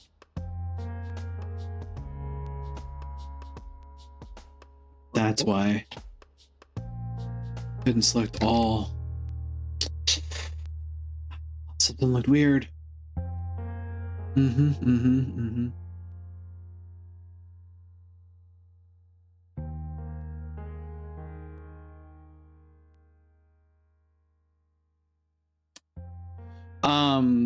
I selected like half the sphere and moved it slightly. So I noticed that some of the faces looked a little off by the time I was done with it, and I was like, wait a minute.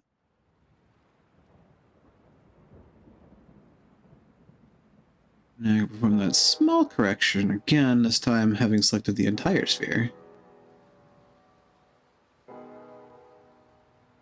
Ta-da. All right. Back to the other side of the street.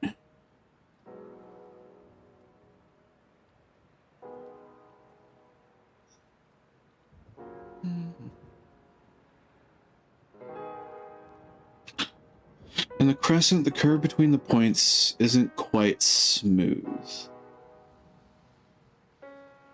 So you mean like the inside of the crescent?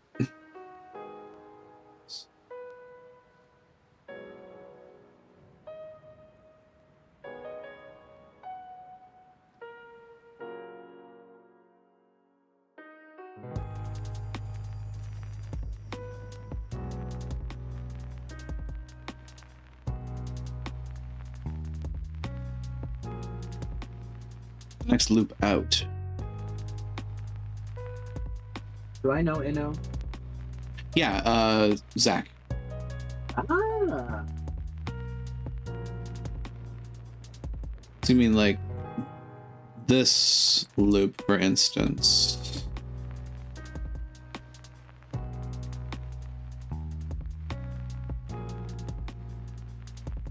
And then by extension, the one outside on this flap too.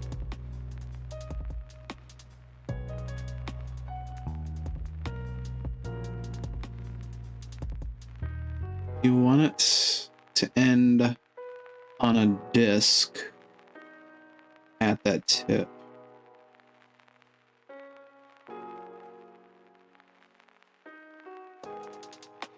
Or continue past the rod to the right.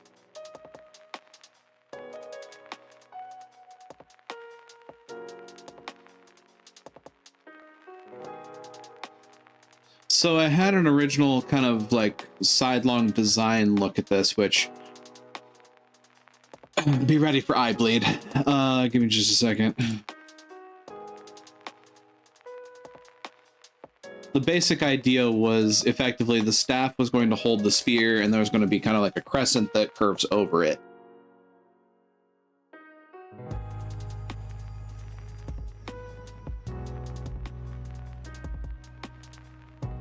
It may not necessarily be as pronounced as that drawing portrays it, but that's because mouse drawing. Mouse drawing is hard. It is. It's part of the reason why I don't play DS games on emulator.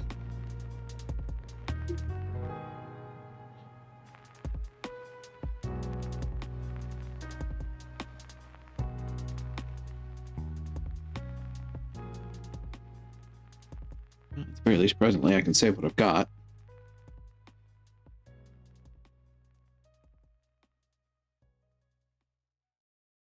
Save game streamer.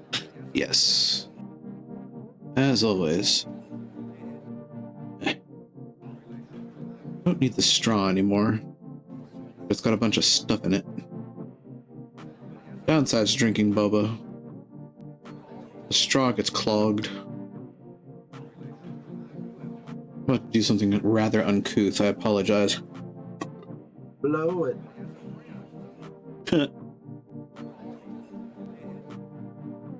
Blow it. I made a miscalculation. I don't know a place to put this straw. What do you do?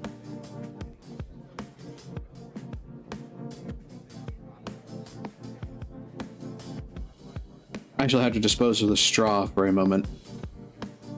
Yeah. That's what I'll have to do. I will be right back. Eat it.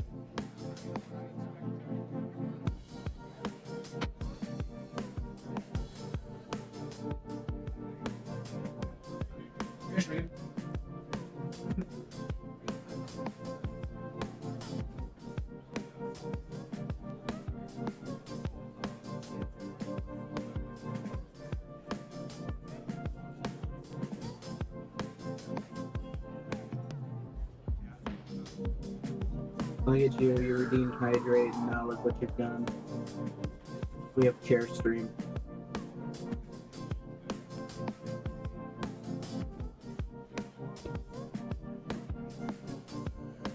I'm kidding, by the way.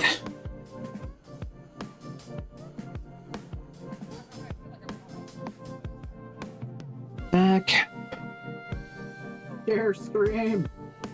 Chair stream. Also, just in time for me to do another hydrate. Thanks for that.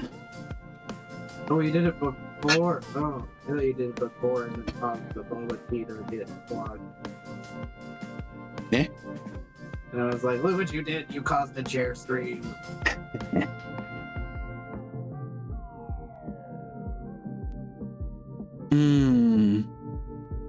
By the way, I wanted to run some loop cuts by you and see how insane they look.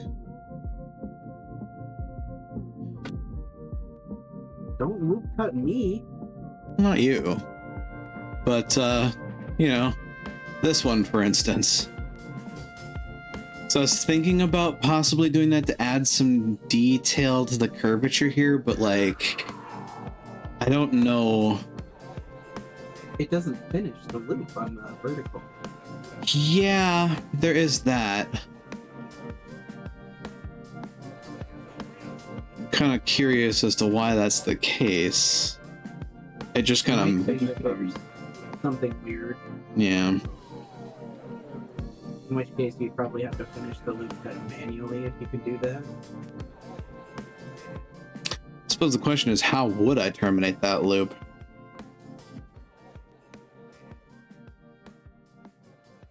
That's probably why it doesn't. I have like an interactive split tool, but I don't know about Blender. Hmm.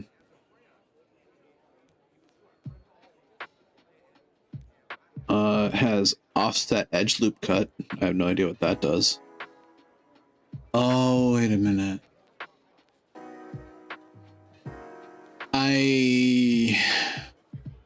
Judging on the name of it, I think I might know what offset edge looping does. And I don't think I want to do it. Sure. It's like, yeah, you've got a point. This doesn't terminate a loop. As far as I understand, it'll make everything quads that it does cut, but at the ending where that vertice ends, that's gonna make that a hex. that one quad have 5 vertices on it, which is not good. Yeah. That's messy. It is. It do. Oh, dare. How dare.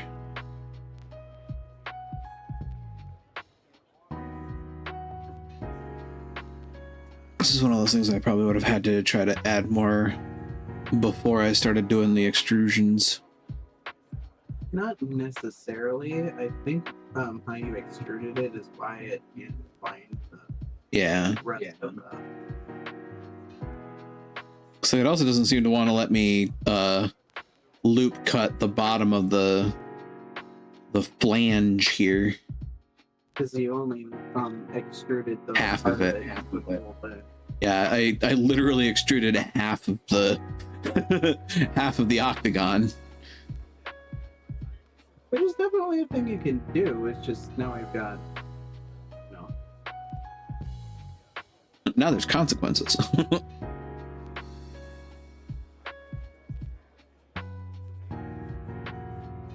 It's all see-through, so I'm having a hard time. That's because I have X-ray on.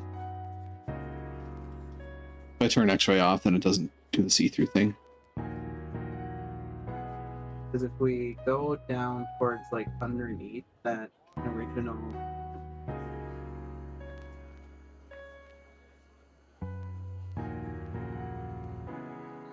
show me where the staff stick ends. Other side.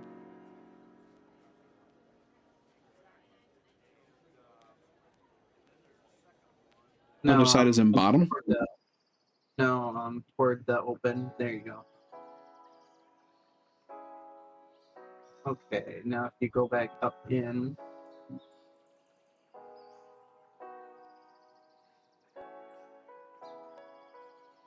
Okay, so you'd have to add an entire edge loop throughout the entire staff. That'd be fun.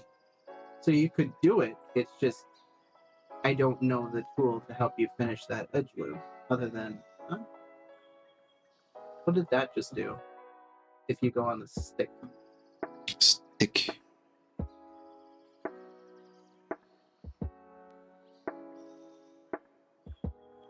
If you try to place one vertically on the stick, yeah, and then does it end there? It does. Okay, so then that creates. So then you'd have to connect just what? A couple faces? I think. Save first. Presently appears saved, but I'll save again. Why not? Ah. And then if you edge loop on the crescent part in like the same general spot, which should be this. Yeah, so now you only have to cut through 2 faces to make it line up. Oh. Well, line up on this side, I'd have to cut through 2 faces. Both sides. Yeah, both sides it would be. So if So what tool do we have to I do vertex select this and this.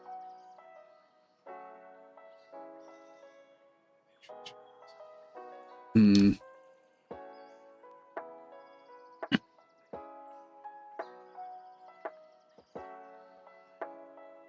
What if I select this edge? What can I do?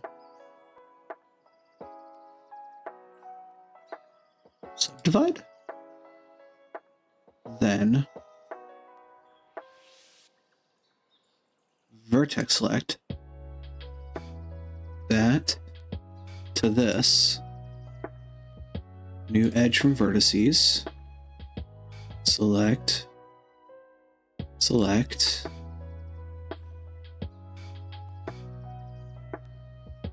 New edge from vertices. Am I cooking with kerosene or am I cooking with kerosene? Poggers? Is it goofy? Yes. Does it work? Also, yes. We don't care about the journey, just the result. Ooh. I like the sound of this song. I like the phonograph sound.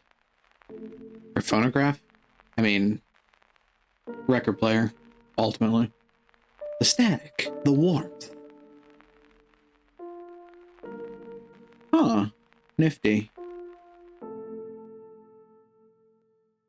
Sweet. Interesting.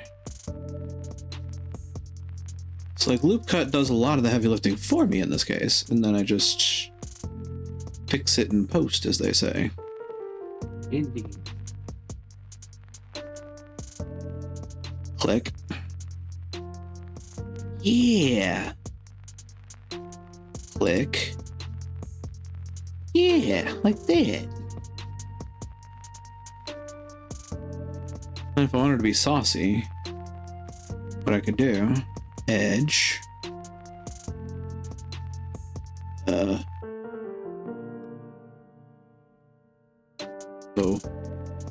Oops. Did I mess something up?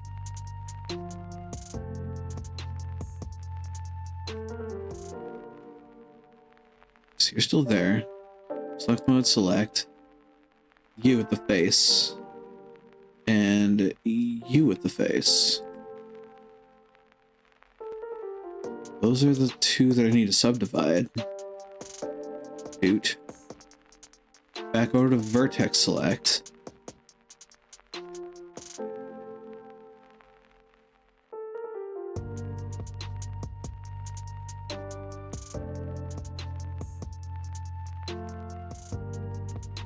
God, every day I get more powerful.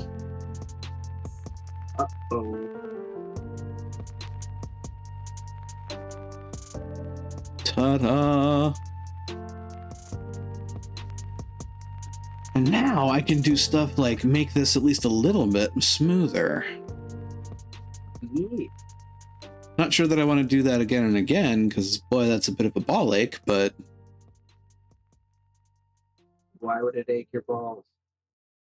I mean, having to continually subdivide those two edges every time I make a subdivision loop and manually reconnect them. It might have fixed it now, actually. Maybe?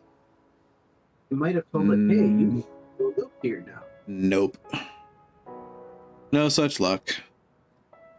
Well, if you have to do it again, then it might go, oh, yeah. However, I now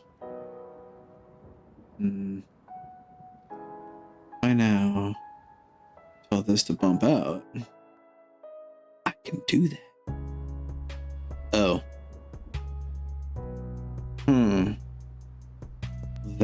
has an issue. Your face? Literally, yes.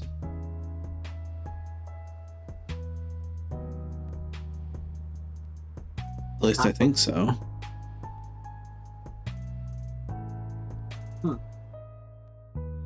Like that. Not sure. I moved the vertex outwards and that happened. Not sure if falling and no face or weird shadow play. Well, that edge looks like it's flipping, floating. If you move it around, what happens?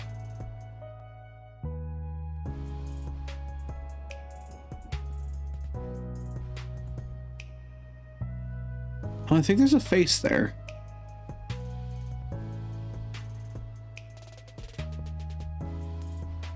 There appears to be a face there. At least there's that.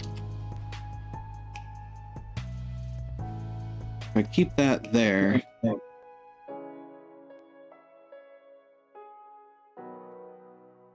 Because that's the origin point of that face. Or that vertex, but... Huh. Can you do that thing where you merge all vertices by distance?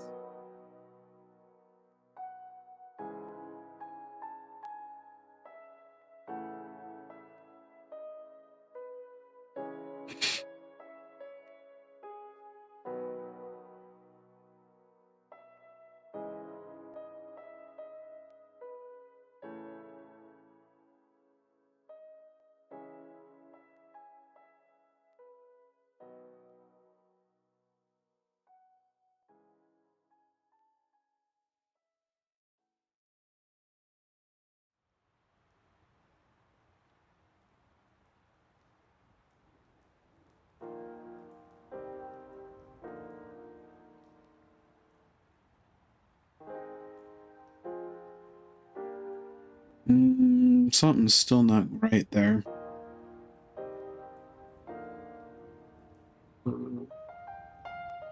Poop. Because I would expect that bottom face to be moving alongside this, right? Yeah, but it's not. If you select that face that's not moving and pull on it, what happens?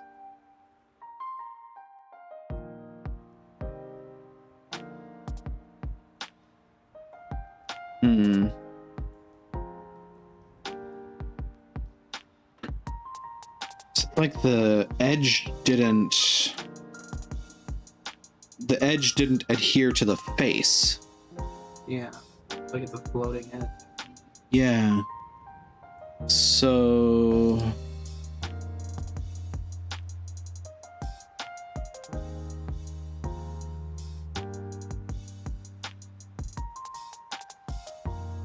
So if you delete that edge, what happens?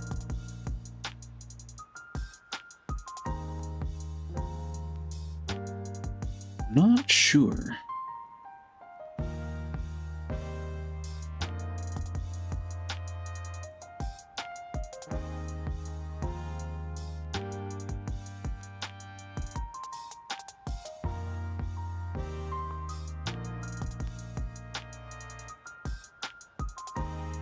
Well, I can delete the edge.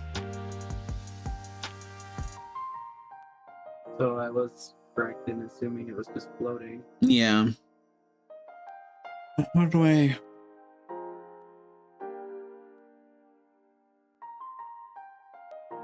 It's gotta be a tool.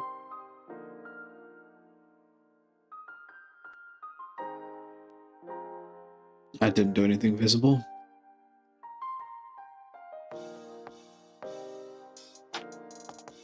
One more thing, if you rotate that face, what happens? I rotate the face. When I rotato the potato. Like on the red one, yeah. Yeah. Okay, so it is connected. We just need a way to cut that.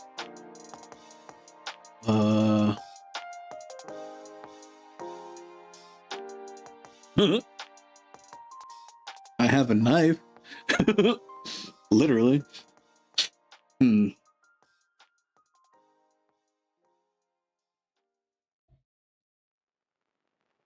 You could use the knife tool, press K, and then click where you want to make cuts. Press Enter is space to confirm, or you could use the Join tool. Select the vertices you want to connect with an edge and press J.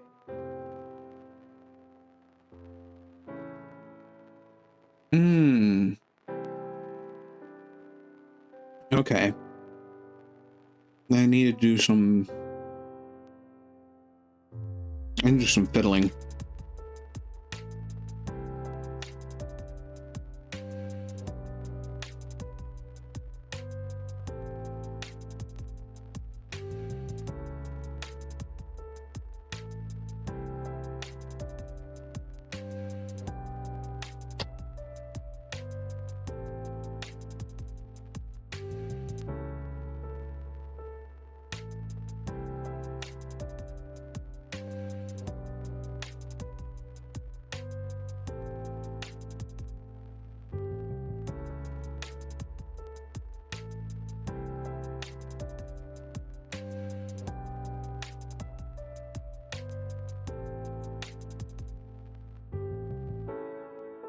Okay, hang on. I'm hanging on. I'm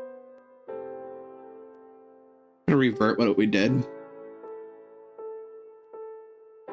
Did you save? I reverted to last save, which was before we did the two cut loop things. Okay. So you just have to redo the edge loops, and then. Yep. That's effectively what I'm going to do. I'm just going to make the edge loops as they will allow. And from there,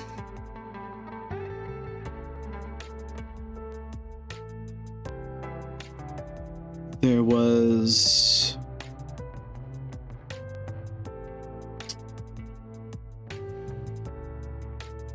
let's take a look at this. Take a look at this how-to. Also, pop up this.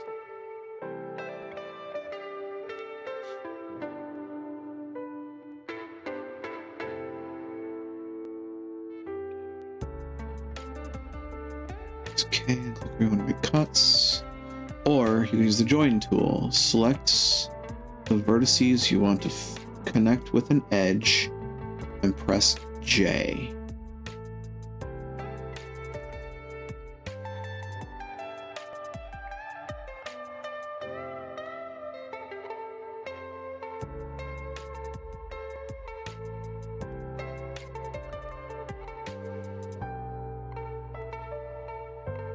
J cuts the faces between selected vertices with an edge. F just creates an edge.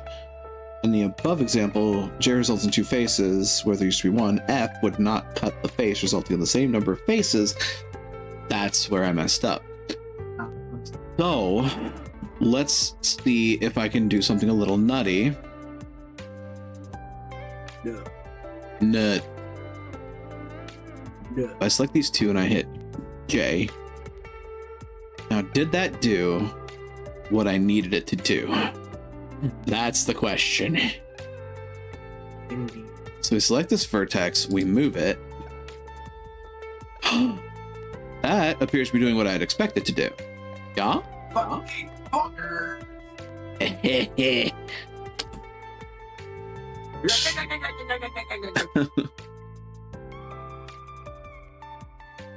Once again, I mean, at this point, I can say both of us just got more dangerous this day. Indeed. Join.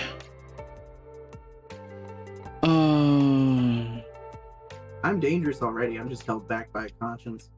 Yeah. These things happen.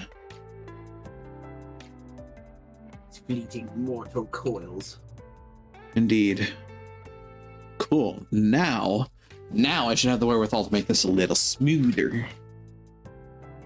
Smooth. Like a baby's bone. Smooth. Smooth like I'm a groove. Wait. Move like your moves? I mean, no, I have the charisma of a brick, and we know this. With that, I'm going to save this because I'm pretty sure this is what we want. Now, fun time.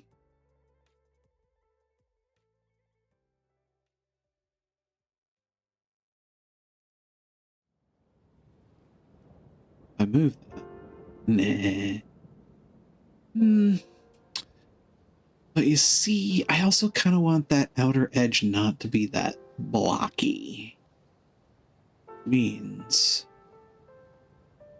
I also move that on the same axis. Yeah.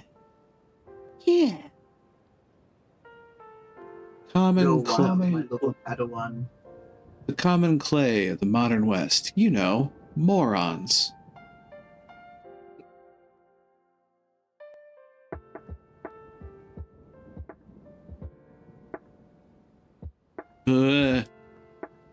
You are not doing what I want you to do. Those words were not in the Bible. Excuse me?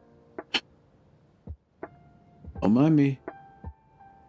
Oh, I'm minding you, alright. And then we do the moving thing. We move you like, oh, banana. Banana? Banana. Xananab.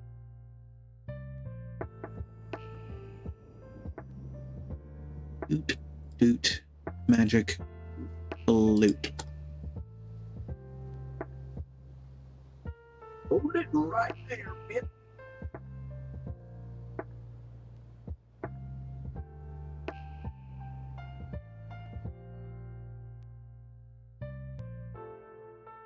Okay. Now this should uniformly move these. I'm cooking with kerosene now. Why kerosene? Have you ever seen something take off the kerosene flame? It's kind of hilarious. Oh. Reminds me of I was gonna say propane is what we use around here. propane and propane accessories.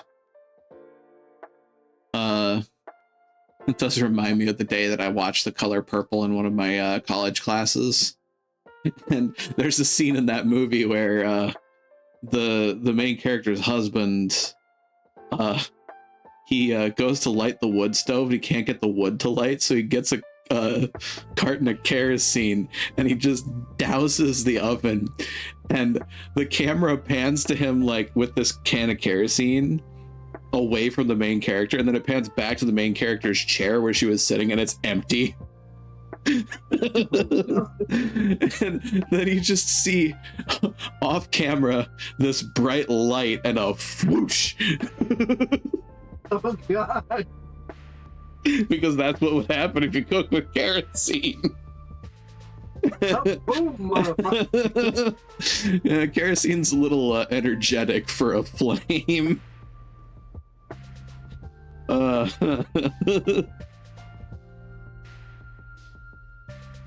man. Oh god. Lost more than some eyebrows. Yeah, exactly. The best thing is, if I recall correctly, Samuel L. Jackson played the husband in The Color Purple. We're gonna cook with some kerosene, motherfucker. Effectively. And the main character was played by Whoopi Goldberg, so... You know, Whoopi Goldberg sitting in a rocking chair watching her husband walk by with a can of kerosene to the wood stove, and then suddenly her chair is empty. I love that scene.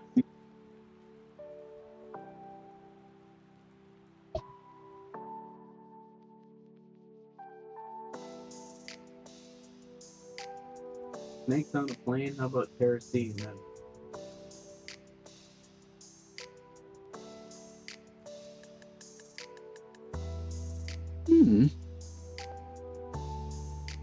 Definitely smoother than it was. Indeed.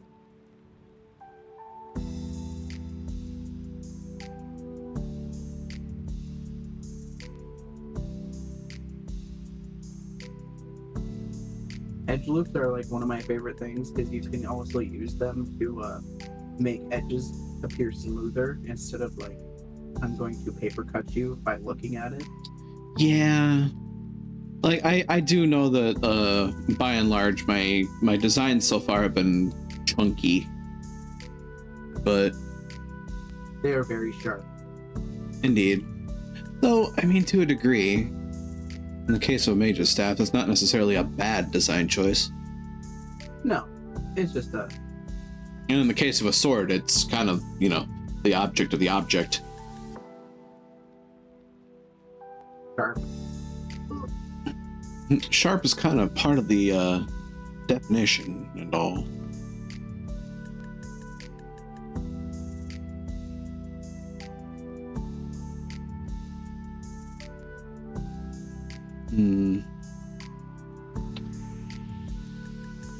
Now I'm also double guessing the heft of this staff. So maybe that's a matter of perspective, really. It's all a matter of perspective, really. It's a long stick. It's a long stick. It's the stick. You would not part an old man from his walking stick. So now, what I could do...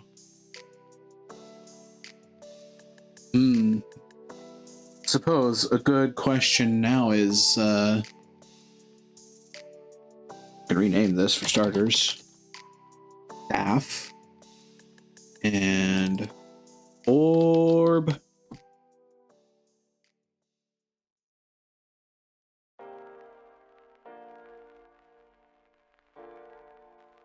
Because another element to this is,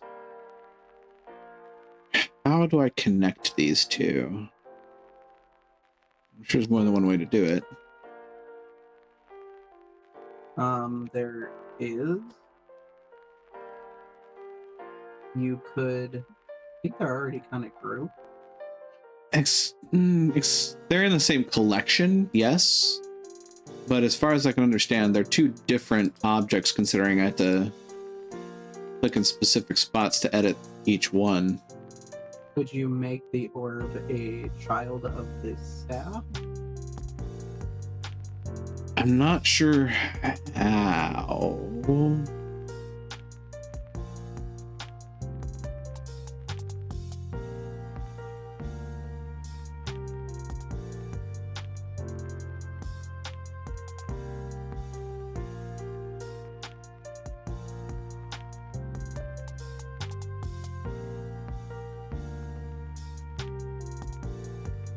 Parent? A quick Google says, Stop. to parent objects, select at least two objects. Select the child object first, and select the parent object last, and then press Control P.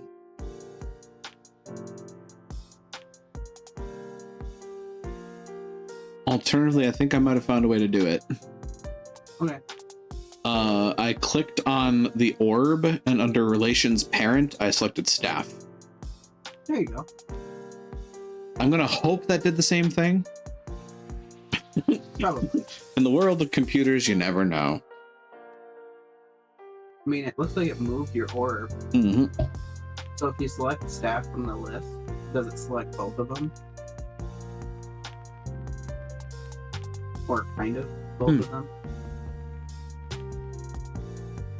Hmm.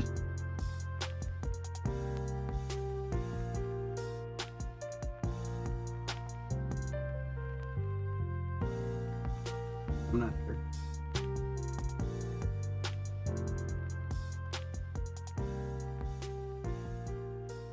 So if you get out of edit mode,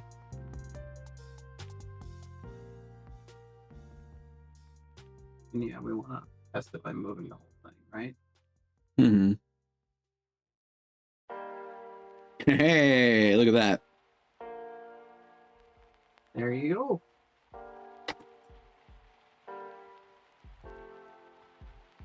Welcome to parent-child relationship. Mm-hmm. Much easier than an IR. Oh, yeah.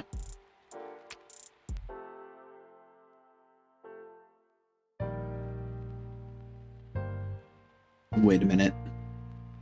You little shit. Are you back in edit mode? Yep.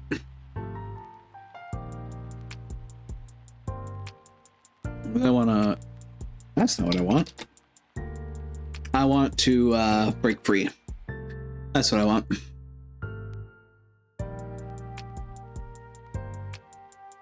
I want to scale up the orb a little bit. Why are you not cooperating with me? Sphere. Are you in a weird pool? No. I'm trying... Oh, wait a minute. No, that's not what I clicked. Click the outer circle to do that too. There we go. That's what I'm looking to do. Yay! Now turn off X-ray. Make sure I'm not clipping into my staff. I think I am.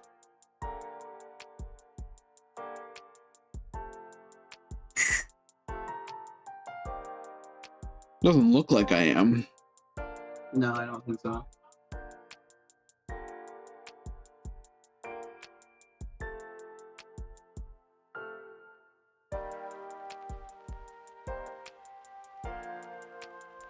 Looks like we're still good. God. Sweet. You know, the terrifying thing is that I don't think I have enough time to finish it. But I dare say this is actually ready for UVing. Oh boy. Yeah. That's what I was thinking. Though, I'm not sure. Based on the scale of this, do you think the headpiece is small?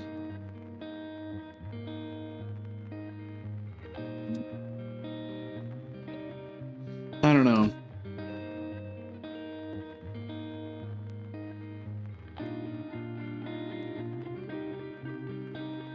Hard to say.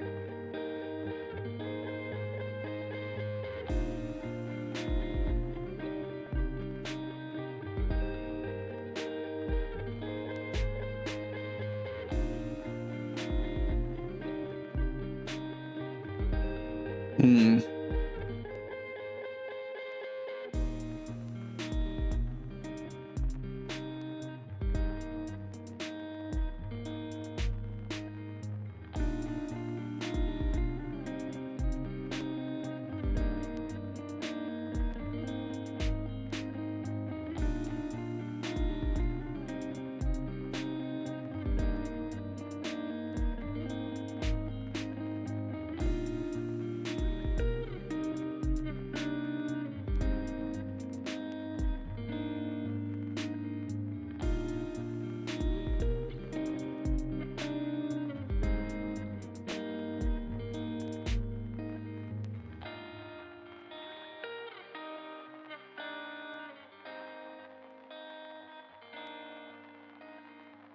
The heck did I just do? Must not have grabbed everything. I'm not in X-ray mode. That'd do it. I just had a weird idea. Oh.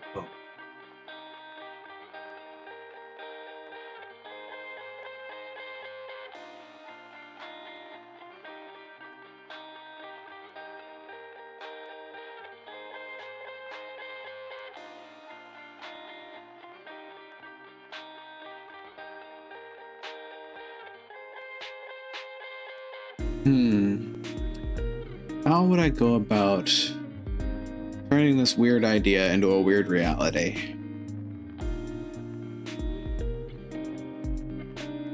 I don't know. I don't know. Exactly.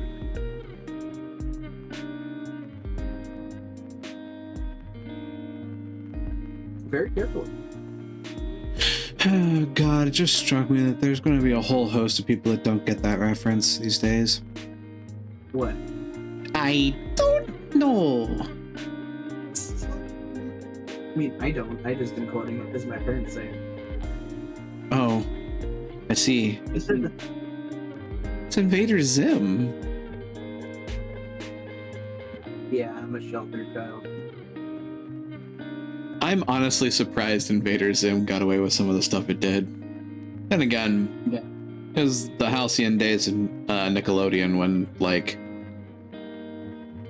instead of people using the internet to raise their children, people use their TVs to raise their children.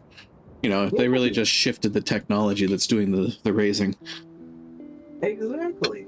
That's what they used to say. TV's gonna rot your brain. Right. And then enter Jonan Vasquez, who like made probably one of the most not kid-safe kid shows on Nickelodeon at the time. Invader Zim is entertaining, but it's got some grim elements to it that, like, some kids probably aren't going to take very well to. This is also the man that wrote a series of comics called Johnny the Homicidal Maniac.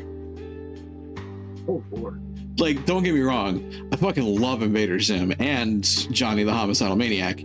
But I'm also a fucked up kid. Aren't we all? Some of us just can't not act on that. You know. There are days. There sure are. No NSA. Go away. I will say, though, one of my favorite Invader Zim moments that, like, just resonates to this day, the human character Dib, who's always trying to figure out that, you know, trying to find proof that Zim's an alien. He's effectively like the co-protagonist of the show, kind of, although really he's an antagonist. Terminology. Any case, there's this episode where he like comes barging into the classroom and he says, "Sorry I'm late, Miss Bitters. Horrible nightmare visions." To which this like gnarled old teacher, Miss Bitters, goes, "It's called life, Dib. Sit down." Oh, gee. I'm just like, yeah, that's the sort of humor that Invader Zim has, just in general. Like, this dude was, the way this is written is just like everybody's fucking fed up. It's like, yeah, that aged pretty marvelously, didn't it? Yeah. Miss Bitters is an interesting teacher. Insofar that she probably shouldn't be a teacher, but she is. I mean, I can think of a few teachers from my days that probably shouldn't. I can too. You might say she's better. Exactly.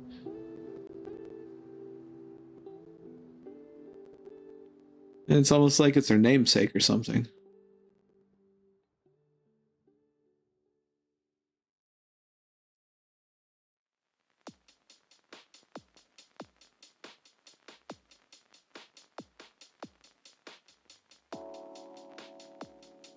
I'm going to make the tip of the staff a point.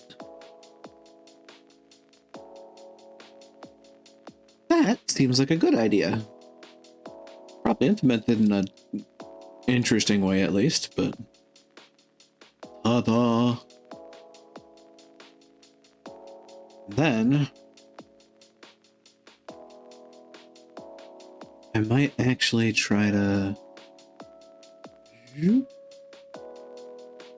Does that, like, skew anything further up, though? I don't think it does. If I scaled it, it would, but if I move it, it's just moving the endpoint of the bottom of the staff up. I think. I hope.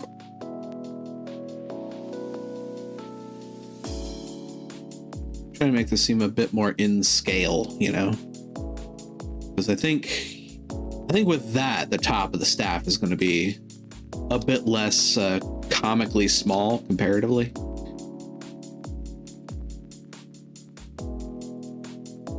Look at me cook.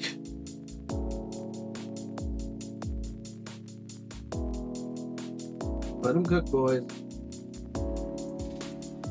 Could I use more smoothing? Possibly. This is my second 3D model in, what, 4 weeks? 4 days, rather, I should say. This has literally just been days of me on this program. So, you know, all things considered.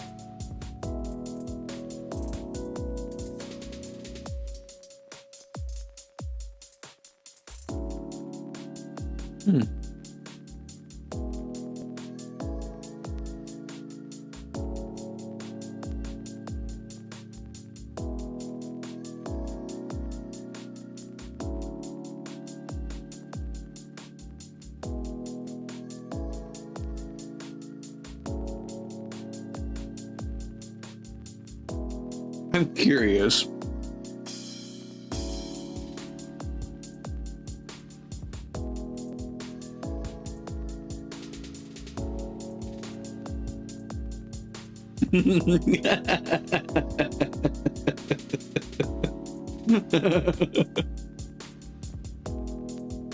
I'm confused. Look at the UV editing. Oh, it's just a. That's a little not quite right.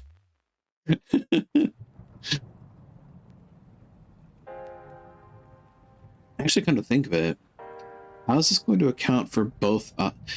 Would it account for both objects in the same UV, or would I be making 2 different UVs for 2 different objects? I think it'd still be, because they're still considered separate. They just, the parent dictates certain aspects of the rest. Hmm.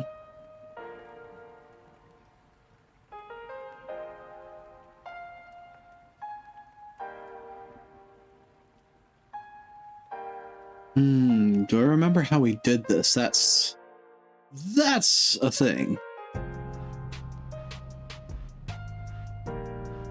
What happens if I just click unwrap?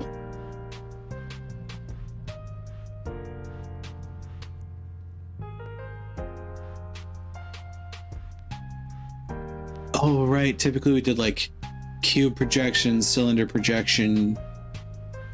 Ironically, the orb could be a sphere projection, probably, maybe, but maybe not. I mean, it was originally a cube, so in theory I could also cube project it.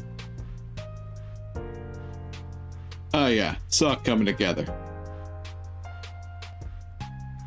But I am curious about what just general unwrap does. Well, I asked. What the fuck? Yeah. Makes it fucking microscopic. That's a problem.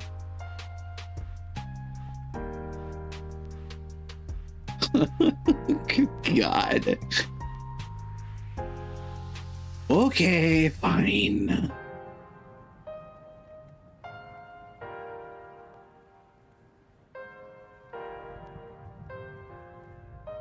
Good Lord.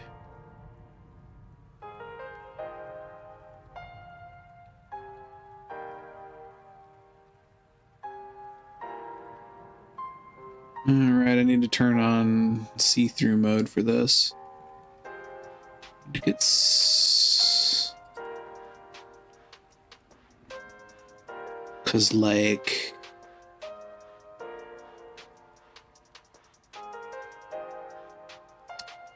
this is probably way too ambitious a selection.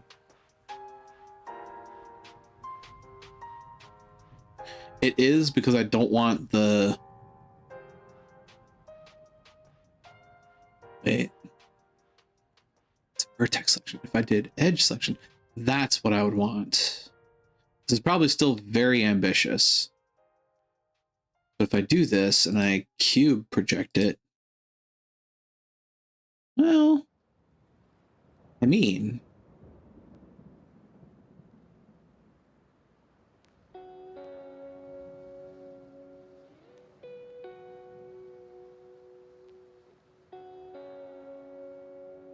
don't think that necessarily went bad. Perhaps a little weird, but not bad.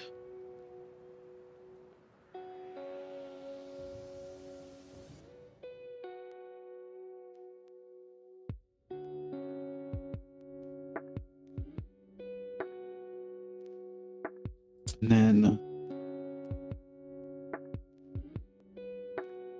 what was the thing that I did over here? It was Pack Islands, I think.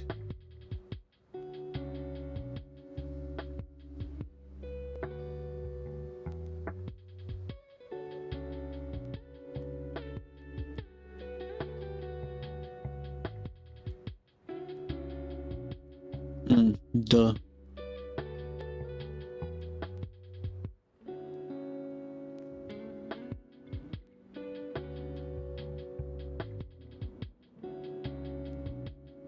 Interesting.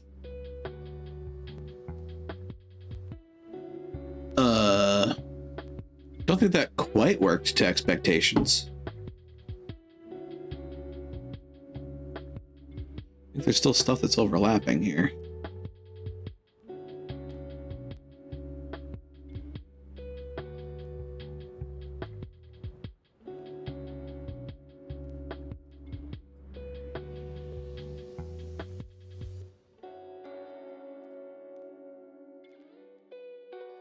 Unless something went horribly, horribly wrong somewhere. Which, I mean, it could have. I was not supervised the entire time I did this. I could have fucked something up. You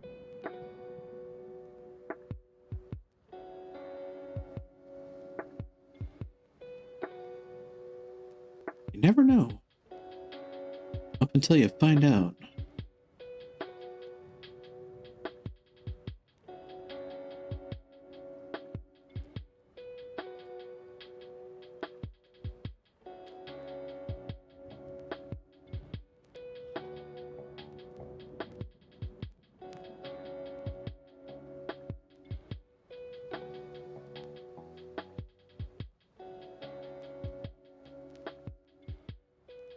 Image selection.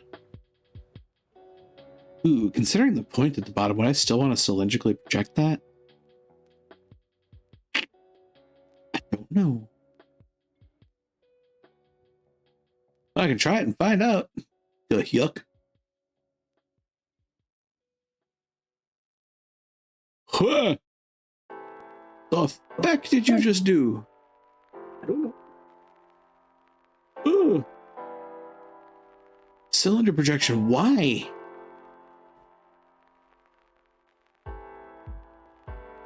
I want to like you and I want to use you, but why?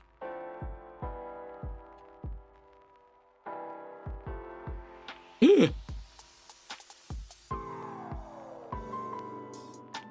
So, lol. I mean, of course.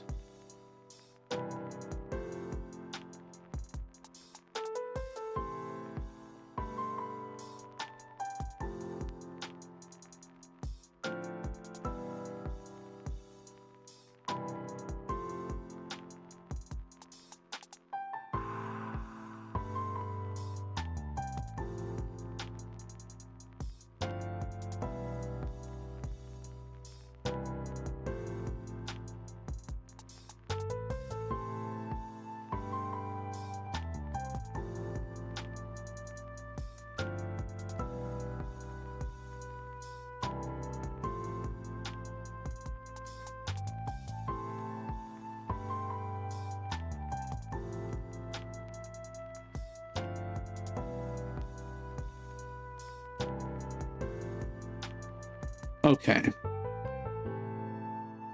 Now, I will say something seems wrong here.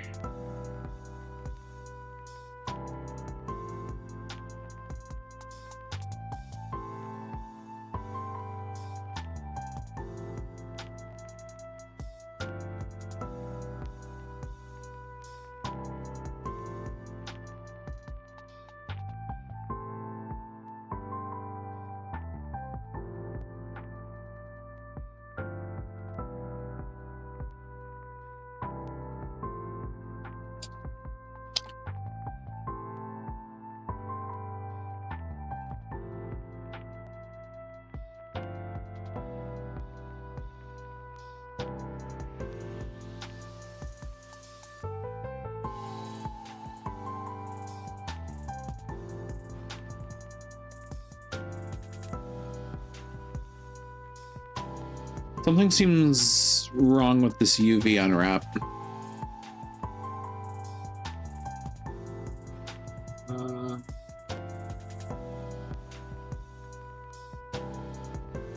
What part do you have selected there? At present, it's everything on this side, which is showing this mapping. They're kind of to guess and check. Yeah, I don't know how much help I'll be off in this.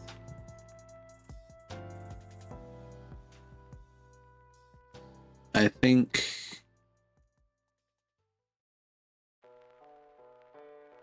Yeah, like a large portion of this is the... I just select this. Yeah. So when I start selecting this, it's overlapping on the UV here. That's what I think is happening. Oh, yeah.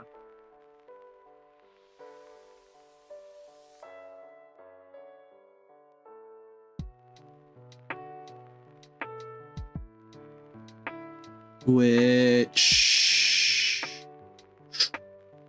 Oh boy.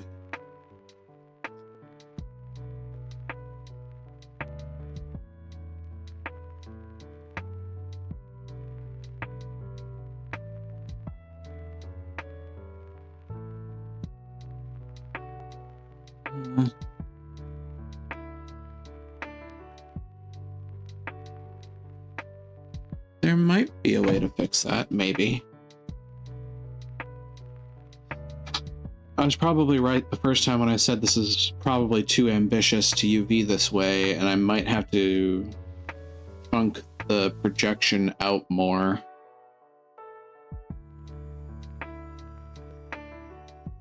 I might have to, like,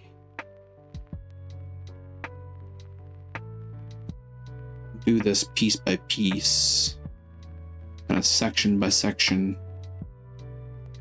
Ew. Which, I mean...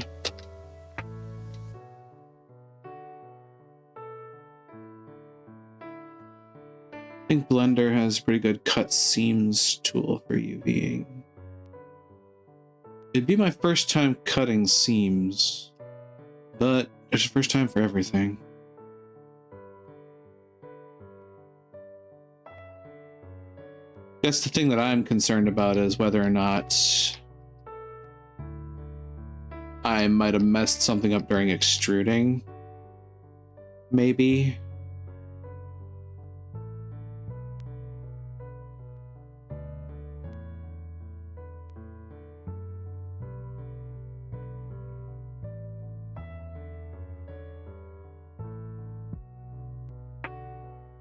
UVing is incredibly fiddly. Fair.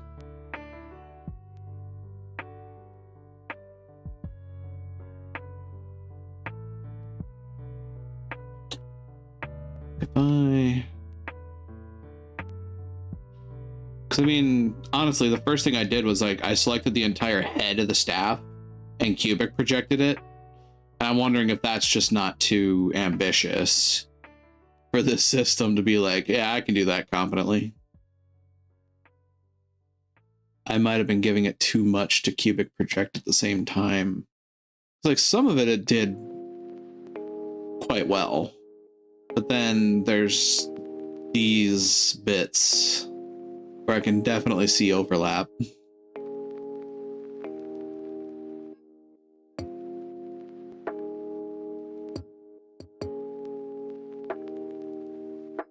It's concave and convex. Yeah. Yeah. Yeah, come to think of it. I am definitely asking a fair bit there. Sorry, I'm just dealing with my own. You're totally good.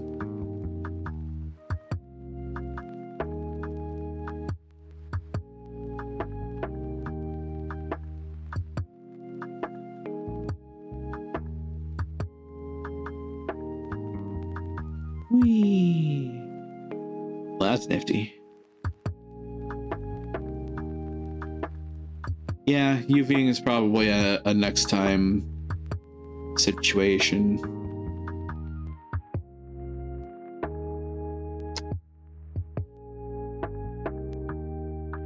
I think you can select edges in DView, and there's a context operation that you mark seam. Might even have a hotkey.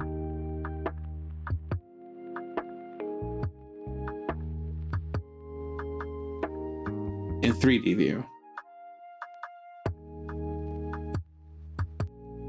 Mark seam. So there, it's understanding.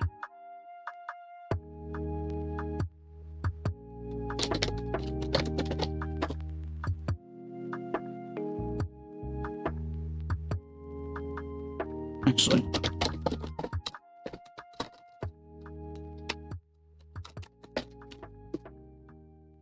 seams. Hey. Huh. Using unwrap calculations of cube, cylinder, sphere, or the regular unwrap operators produce a good UV layout, but for the more complex meshes, especially those with lots of indentations,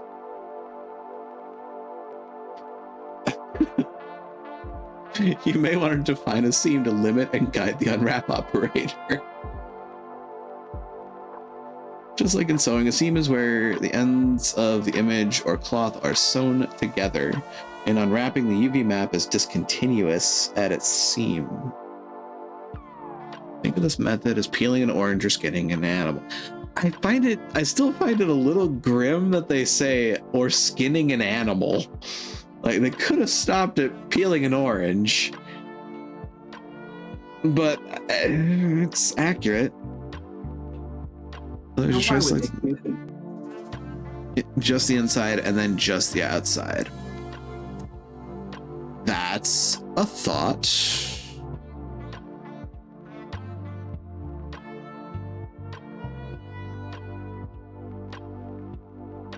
So, you know, for once, turning off the X-ray mode.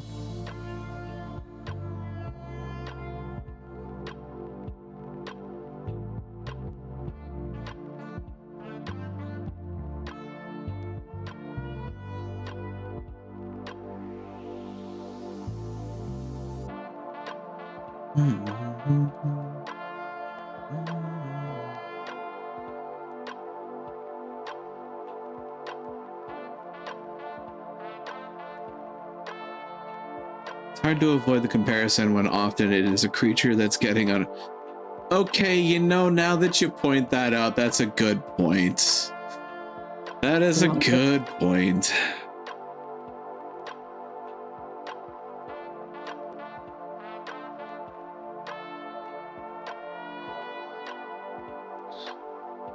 Pretend you're just getting your goodies from a monster.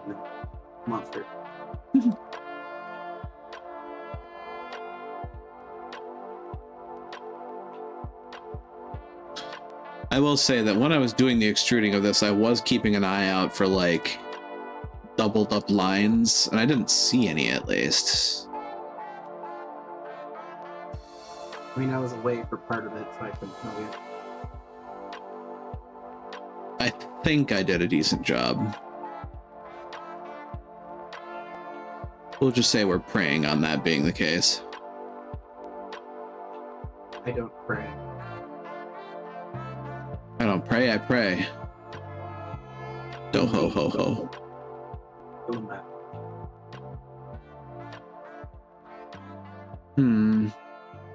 Why do those seem to not do the... Oh. That's why. Nifty.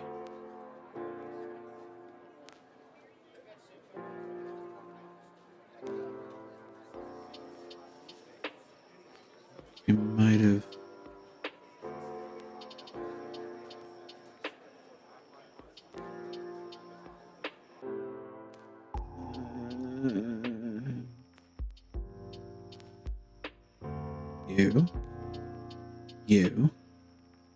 You.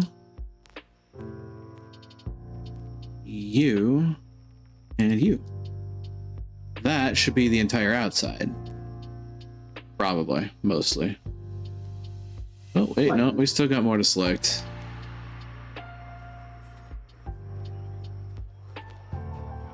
This counts as outside, right?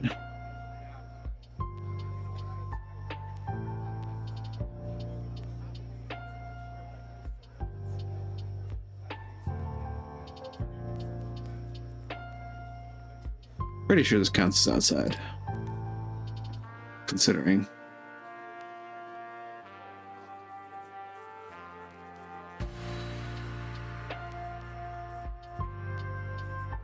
And you get a surface, and you get a surface. I suppose, huh? You should not give me the power of telling me that I decide. You're skinning it. I'm skinning a stat. Wait. And you get a surface, and you get a surface. Everybody look under your chairs. It's a free surface. Yeah, I think that constitutes the outside of the staff. And I believe we have... I'm tilting my head as if that's going to give me a better vantage point. Don't worry about me sometimes, folks. Ooh. There's some extra edges that I should not have selected in that listing. Haha. Glad I double checked that before I continued. There we go. I would consider that a selection of the outside of the staff head. Yeah. I knew it was coming. Yes, you did.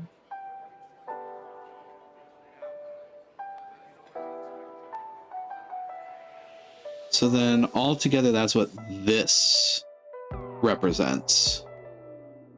All of that is the outside of the staff.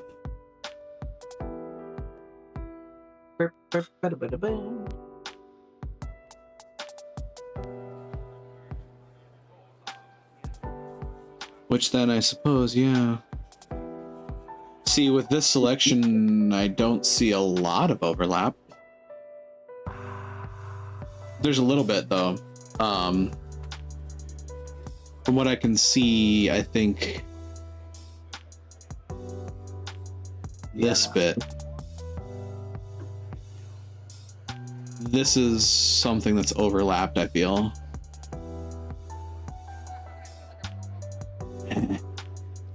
Probably a future you problem. Maybe it isn't, though.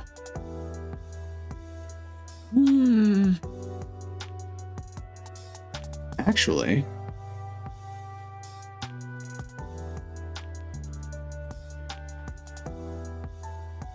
I don't know.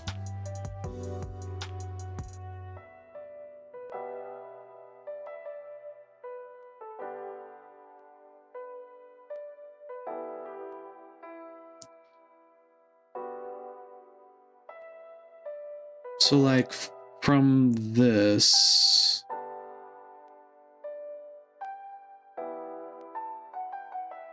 Could I attempt a cube projection of it?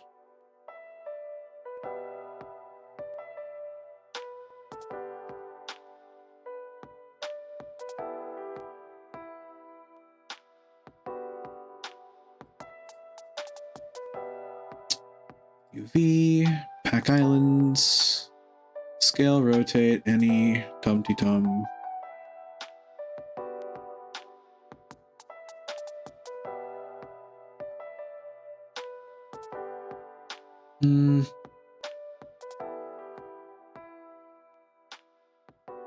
I do still feel like this section, whatever this is doubled up. Which I think has something to do with the Widow's Peak here. I think that section is the Widow's Peak.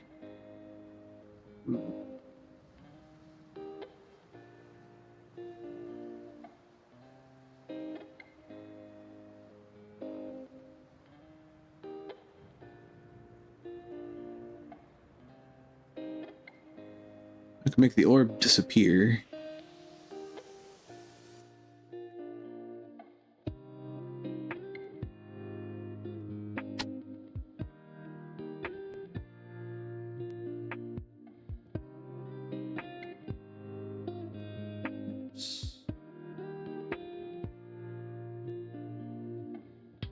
There's a way for me to test this, I think.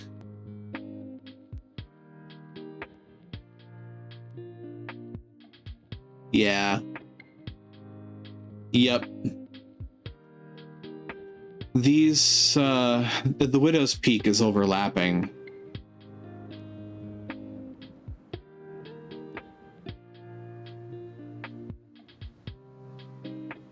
And I'd bet... Oh, I'm wrong on that. Where's the other? There we go.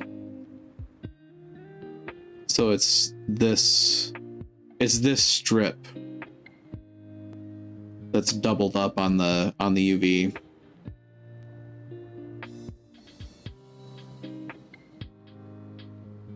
I see.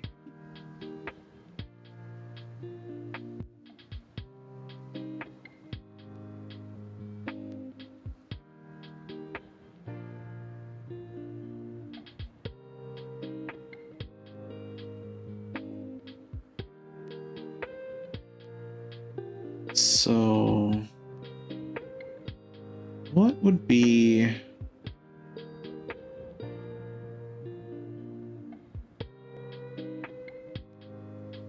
What would be a good way to split those? Wait.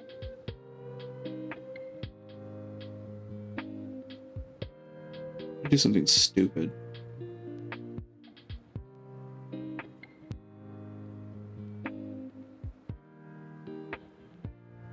Does that actually work?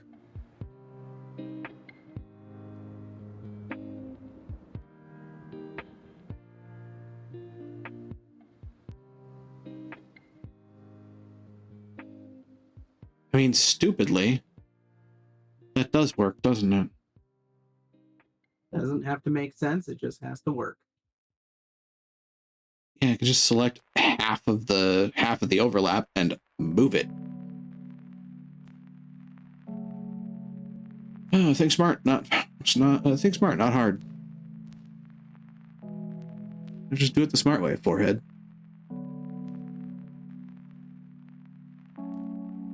Meanwhile, back at the ranch.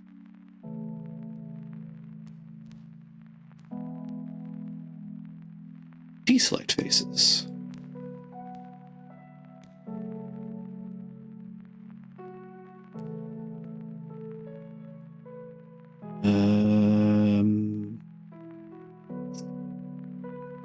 You are deselected. You are deselected. Otherwise, I think I got the inside this time, too.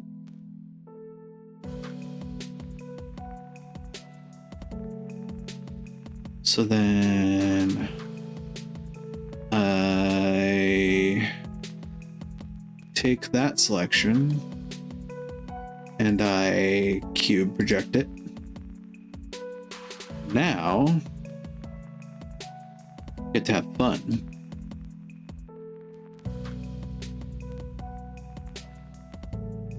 Rough roll.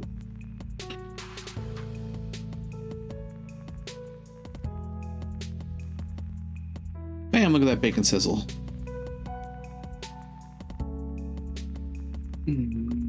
UV. Pack Islands. Whoa. What just happened?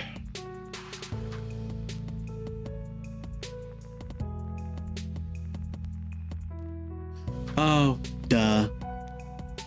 Select all. Pack Islands. Ta-da! Look at that. Of course, I still have to get the staff shaft in there. Yeah. Yep. Walked right into that one. He said it. He said the thing. I walked right into that one, mouth open. Oh my.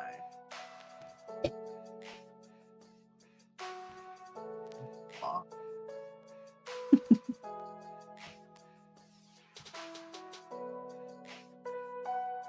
I saw that head shake.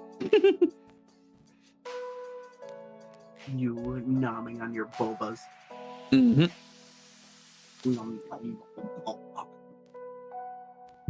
Hump, nump, nump. Dear Lord. I make the weirdest noises. And I will not apologize.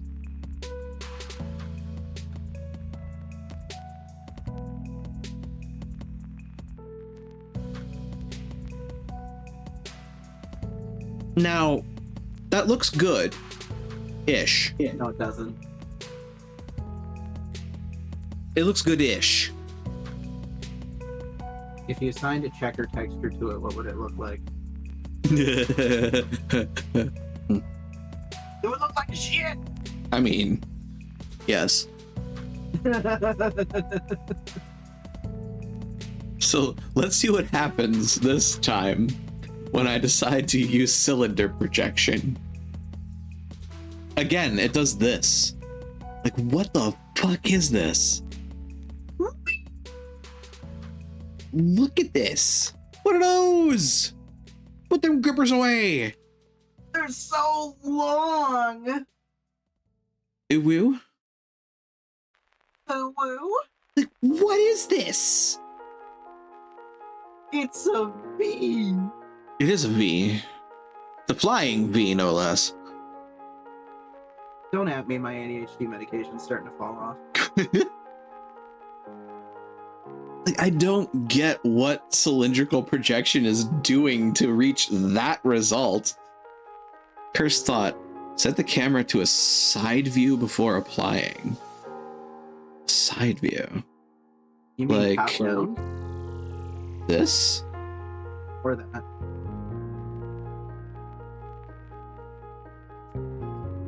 Cylinder projection. Fuck me. What does the side view do? Just for shits and giggles. We'll go with X. How about that? I'm not your ex. That is more in tune with what we want it to do. Correct. So Zach was on the right train. Wow, it's based on camera facing? The fuck? I mean, no matter what you do with UVs, the starting point is always going to be trash, and you're going to have to touch it up. Skew came from the What? Why?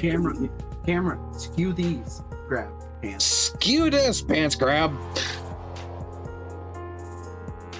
What?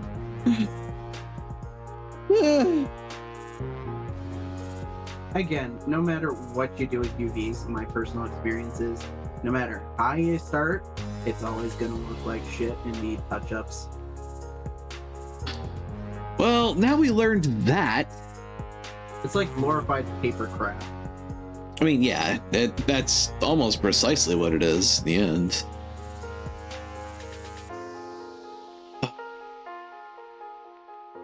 Oh my god. Well, it was that long for a reason, unfortunately, so you'd want to scale it down evenly. Otherwise, your checkers are going to probably be extra wide. Ah. And that's why Mr. Dave Beck had us actually assign checker material to it anytime we were UVing. Honestly, I'm not sure how to pull that off in Blender. Otherwise, I would. Oh, assign checkers? Yeah. Does it have a base material that you can assign to stuff? Not that I know of. Okay, let me ask the Google. I do kind of feel bad that it basically turns into a let me Google that for you. Don't. materials currently in the materials icon, blah, blah, blah, blah. I don't care about creating it, I care about assigning it. Because, like, well, there's a material under material, but it's... You need to make a new one first. You never want to alter the base one. Yeah, which, I mean, I can make a new one. I know how to add a new material. Yeah. Oh. I'm gonna do that again just for good. Never mind. Oh.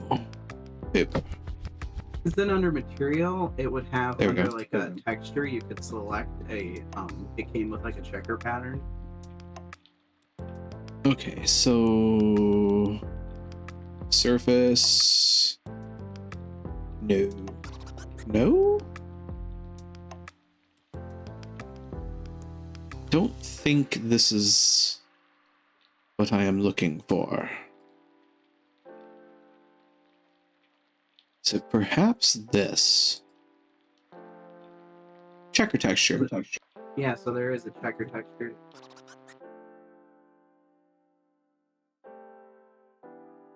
Color 1. I mean, do we make this the ever-present Gmod texture? I mean, something easy to see. The point of assigning the checkers is to see how good your UVs are. Purple and black.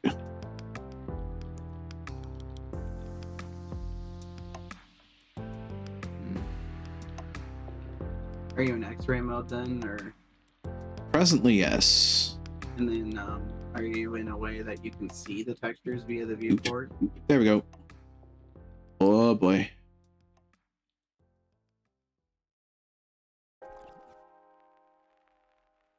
Heh. I mean, is that a seam in the middle there?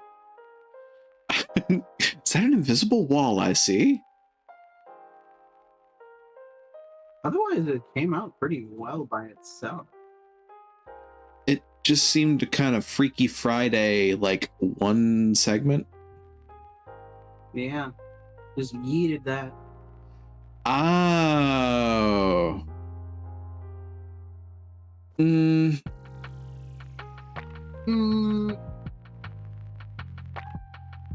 Yeah, it just did it for a couple of segments.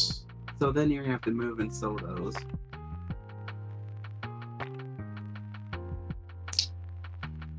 That is some functionality I have not done yet.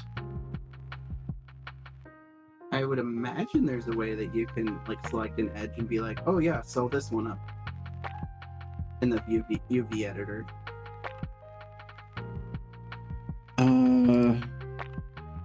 I want to select by face or by edge? Edge. Edge. We gonna be edgy this up in this place. I don't believe that's the edge I selected, game. And yet, yeah, if you select a whole bunch of them around that area, I want to see what it looks like on the UV. What doesn't show up on that? You have to select faces. Weird. What the fuck? It should, as soon as it selects enough edges to, yeah, there you go. As soon as it selects enough edges to constitute a face, which therein lies the problem. There we go.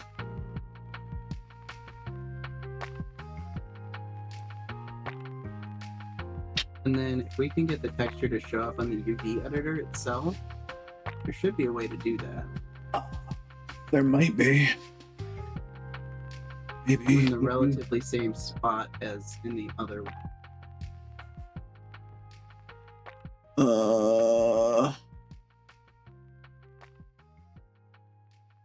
View. No.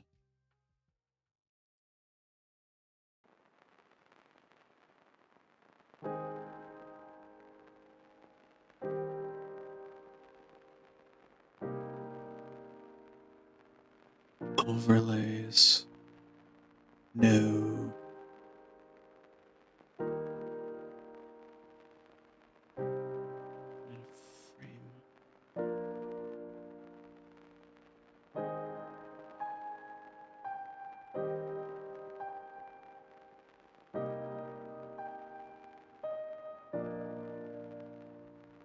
Hmm. As render.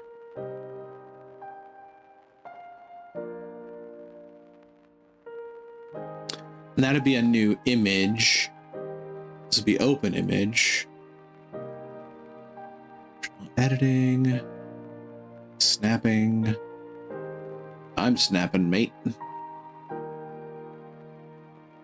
I'm fucking tilted, mate. What the heck is texture coordinate mode? Texture coordinate mode? That's what Google says.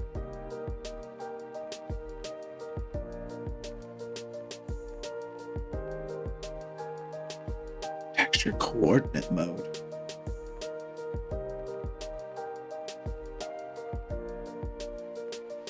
Texture node editor.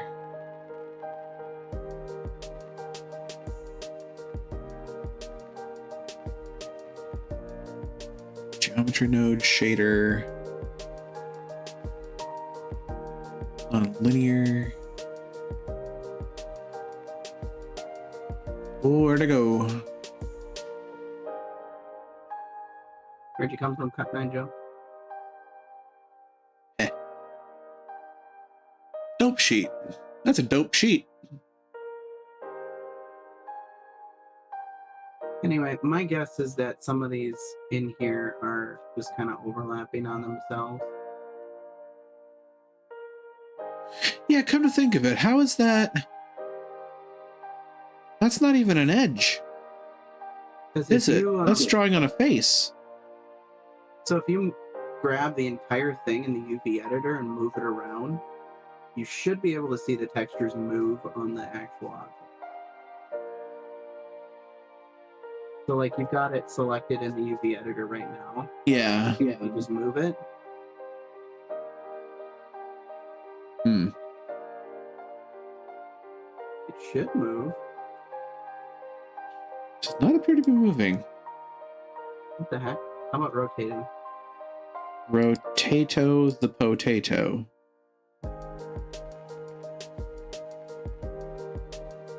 No. What the heck? Scaling?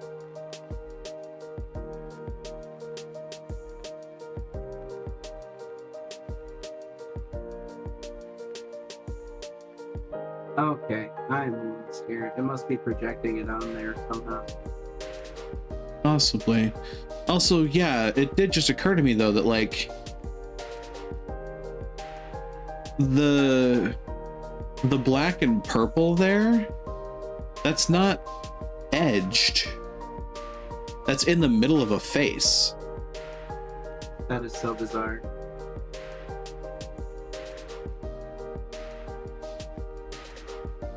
Because like you can see with the selection, it's between two edges. Yeah. So yeah, it's just in the middle of the face. The texture decides it's doing that.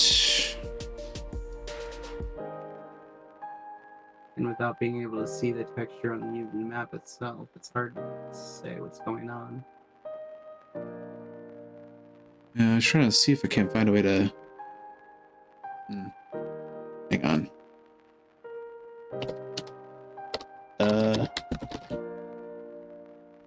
Texture on UV map. How do UV unwrap anything? Oh, thanks. It might mean the face is super wide in the UV.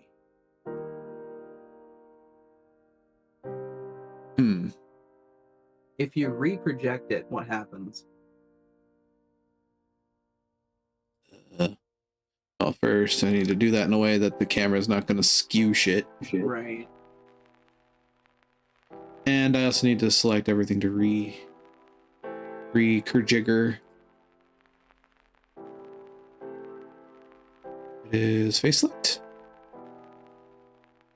Edge select. For the sake of... Eh? Hold on. What the heck? Why is that suddenly? Oh, right. I fiddle faddled with only a part of it and didn't. All right, UV cylinder projection. Oh, you big. I mean, there are some faces that are bigger than others here, but that's because some of these were subdivided differently. Yeah. So then if we look at the model, what does it look like? It still has the weird pink and black disparateness. I am so confused. That's interesting.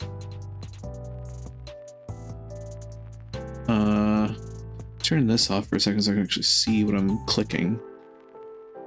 So in particular, it's on this piece and this piece in our UVs. I think everything else is...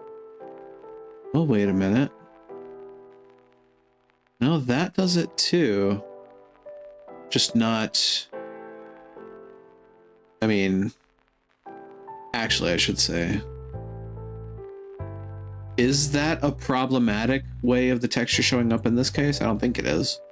No, so for some reason It's this interruptive element here that's the weird, the odd man out. So it is, yeah, it's these two faces that do it. Wait. If you had that face that you selected before, so you got those two, and then you had the other one that did it, where's the location of that other one? Yeah, that face right there. Yep. And then so select it, because I want to know where it is in the UV. It's this one. So go ahead and select that face. That's an issue, but not an issue, right? The issue, but not an issue. So yeah, we want that one selected, and then we want the other one selected too. And this. Correct? We want both of them selected. So okay. Then... Right spanking next to each other. I thought they were overlapping. And then, I mean, copy on the other side, and you got that. Weird. Yeah, I'm not sure what's doing that. Yeah, I don't either. Might be having something to do with the actual materials that I don't know. I'm not sure. I mean... Oh, heck.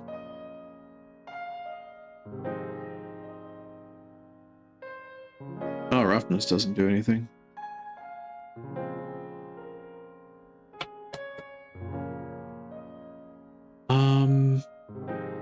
That said, I'm a little over time at this point. Yeah, that's another problem. That's weird. The only other thing I could think of to do would be to import your own checker texture.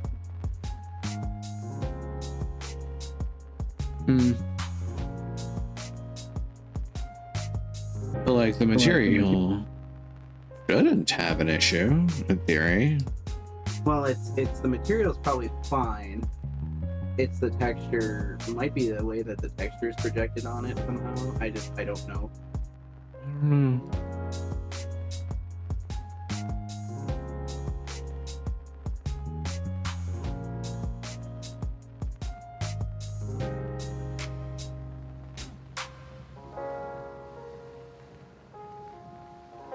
I'm just confused because the textures on the model should move if you're moving them in the UV, and they're not. Yeah. Which means Blender is probably way different in handling this than Maya is. Possibly.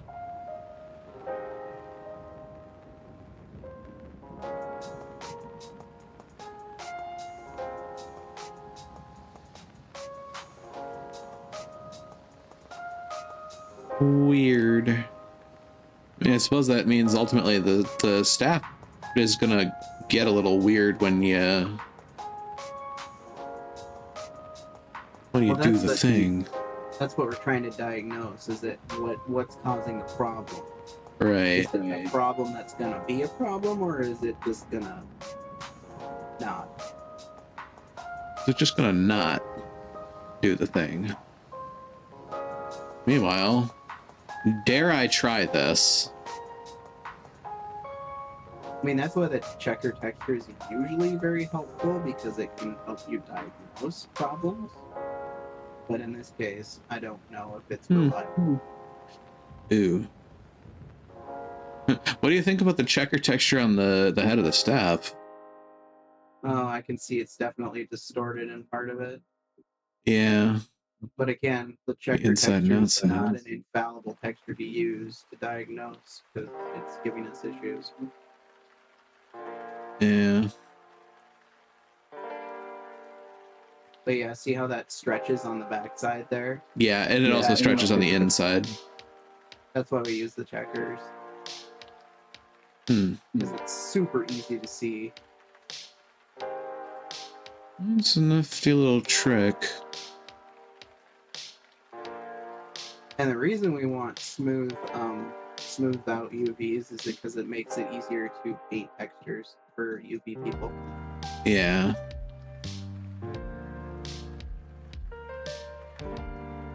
I mean, I still have to UV map the spike. That's probably going to be a fun little bit of ride hell. Not really.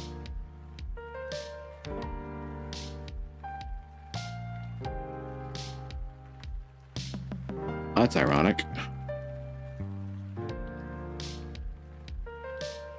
I mean, it doesn't look like that. The UV doesn't look like it how it's supposed to show up, so it's definitely distorted on the UV.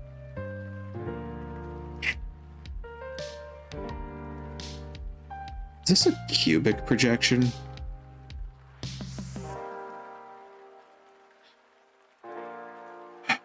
Guess. Shing. Well, that's an interesting shape.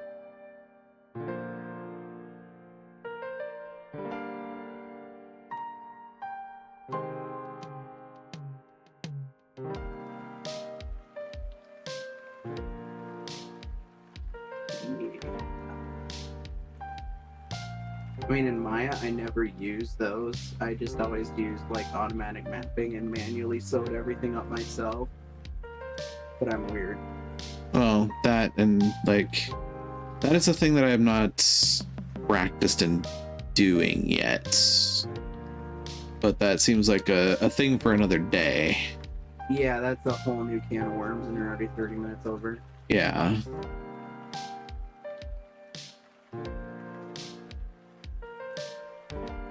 Yeah. I'm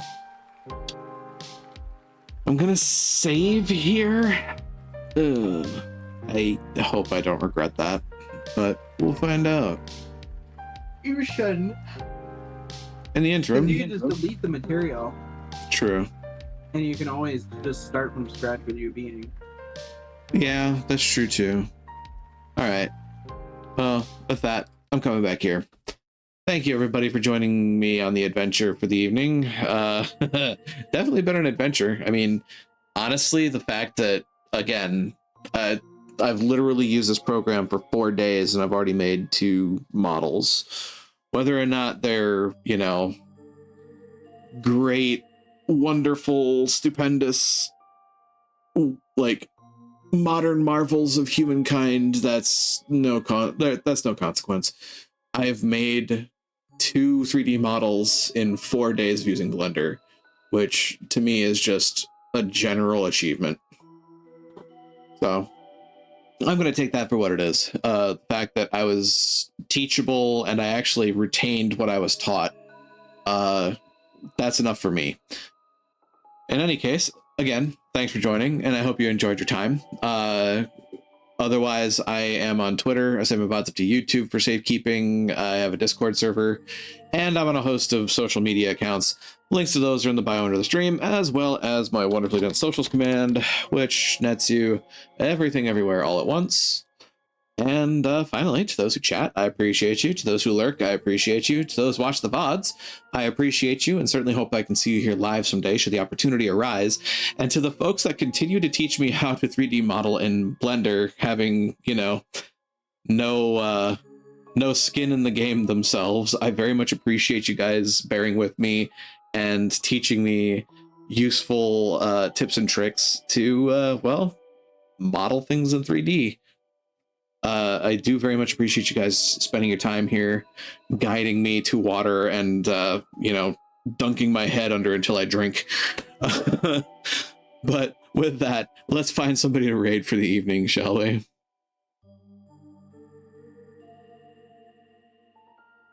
Oh, goodness gracious. I need to make sure my list is up to date.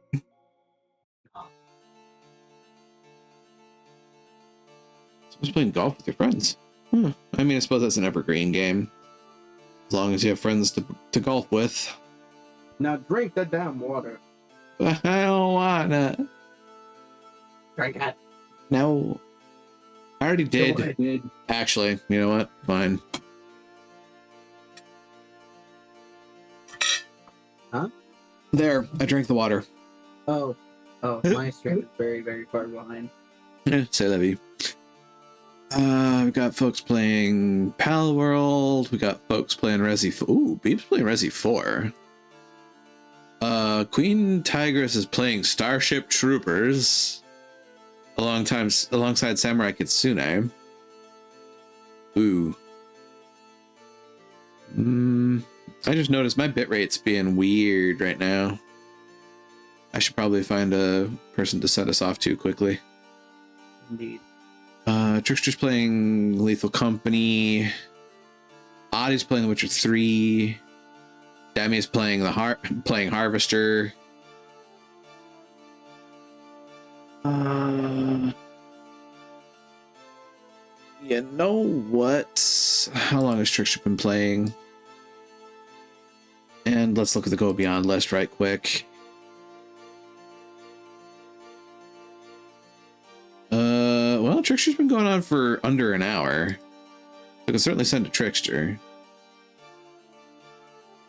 Just doing that. Huh. Sven. Kurgan's playing Paladin. Yeah, Kurgan's playing Pal World.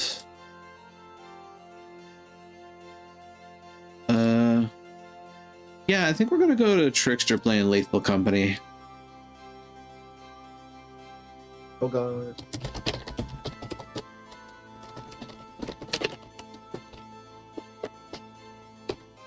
Oops. There we are. Here's a raid message for the evening, folks. Feel free to copy it up and paste it down. We make our way over. Make sure I spelled this right.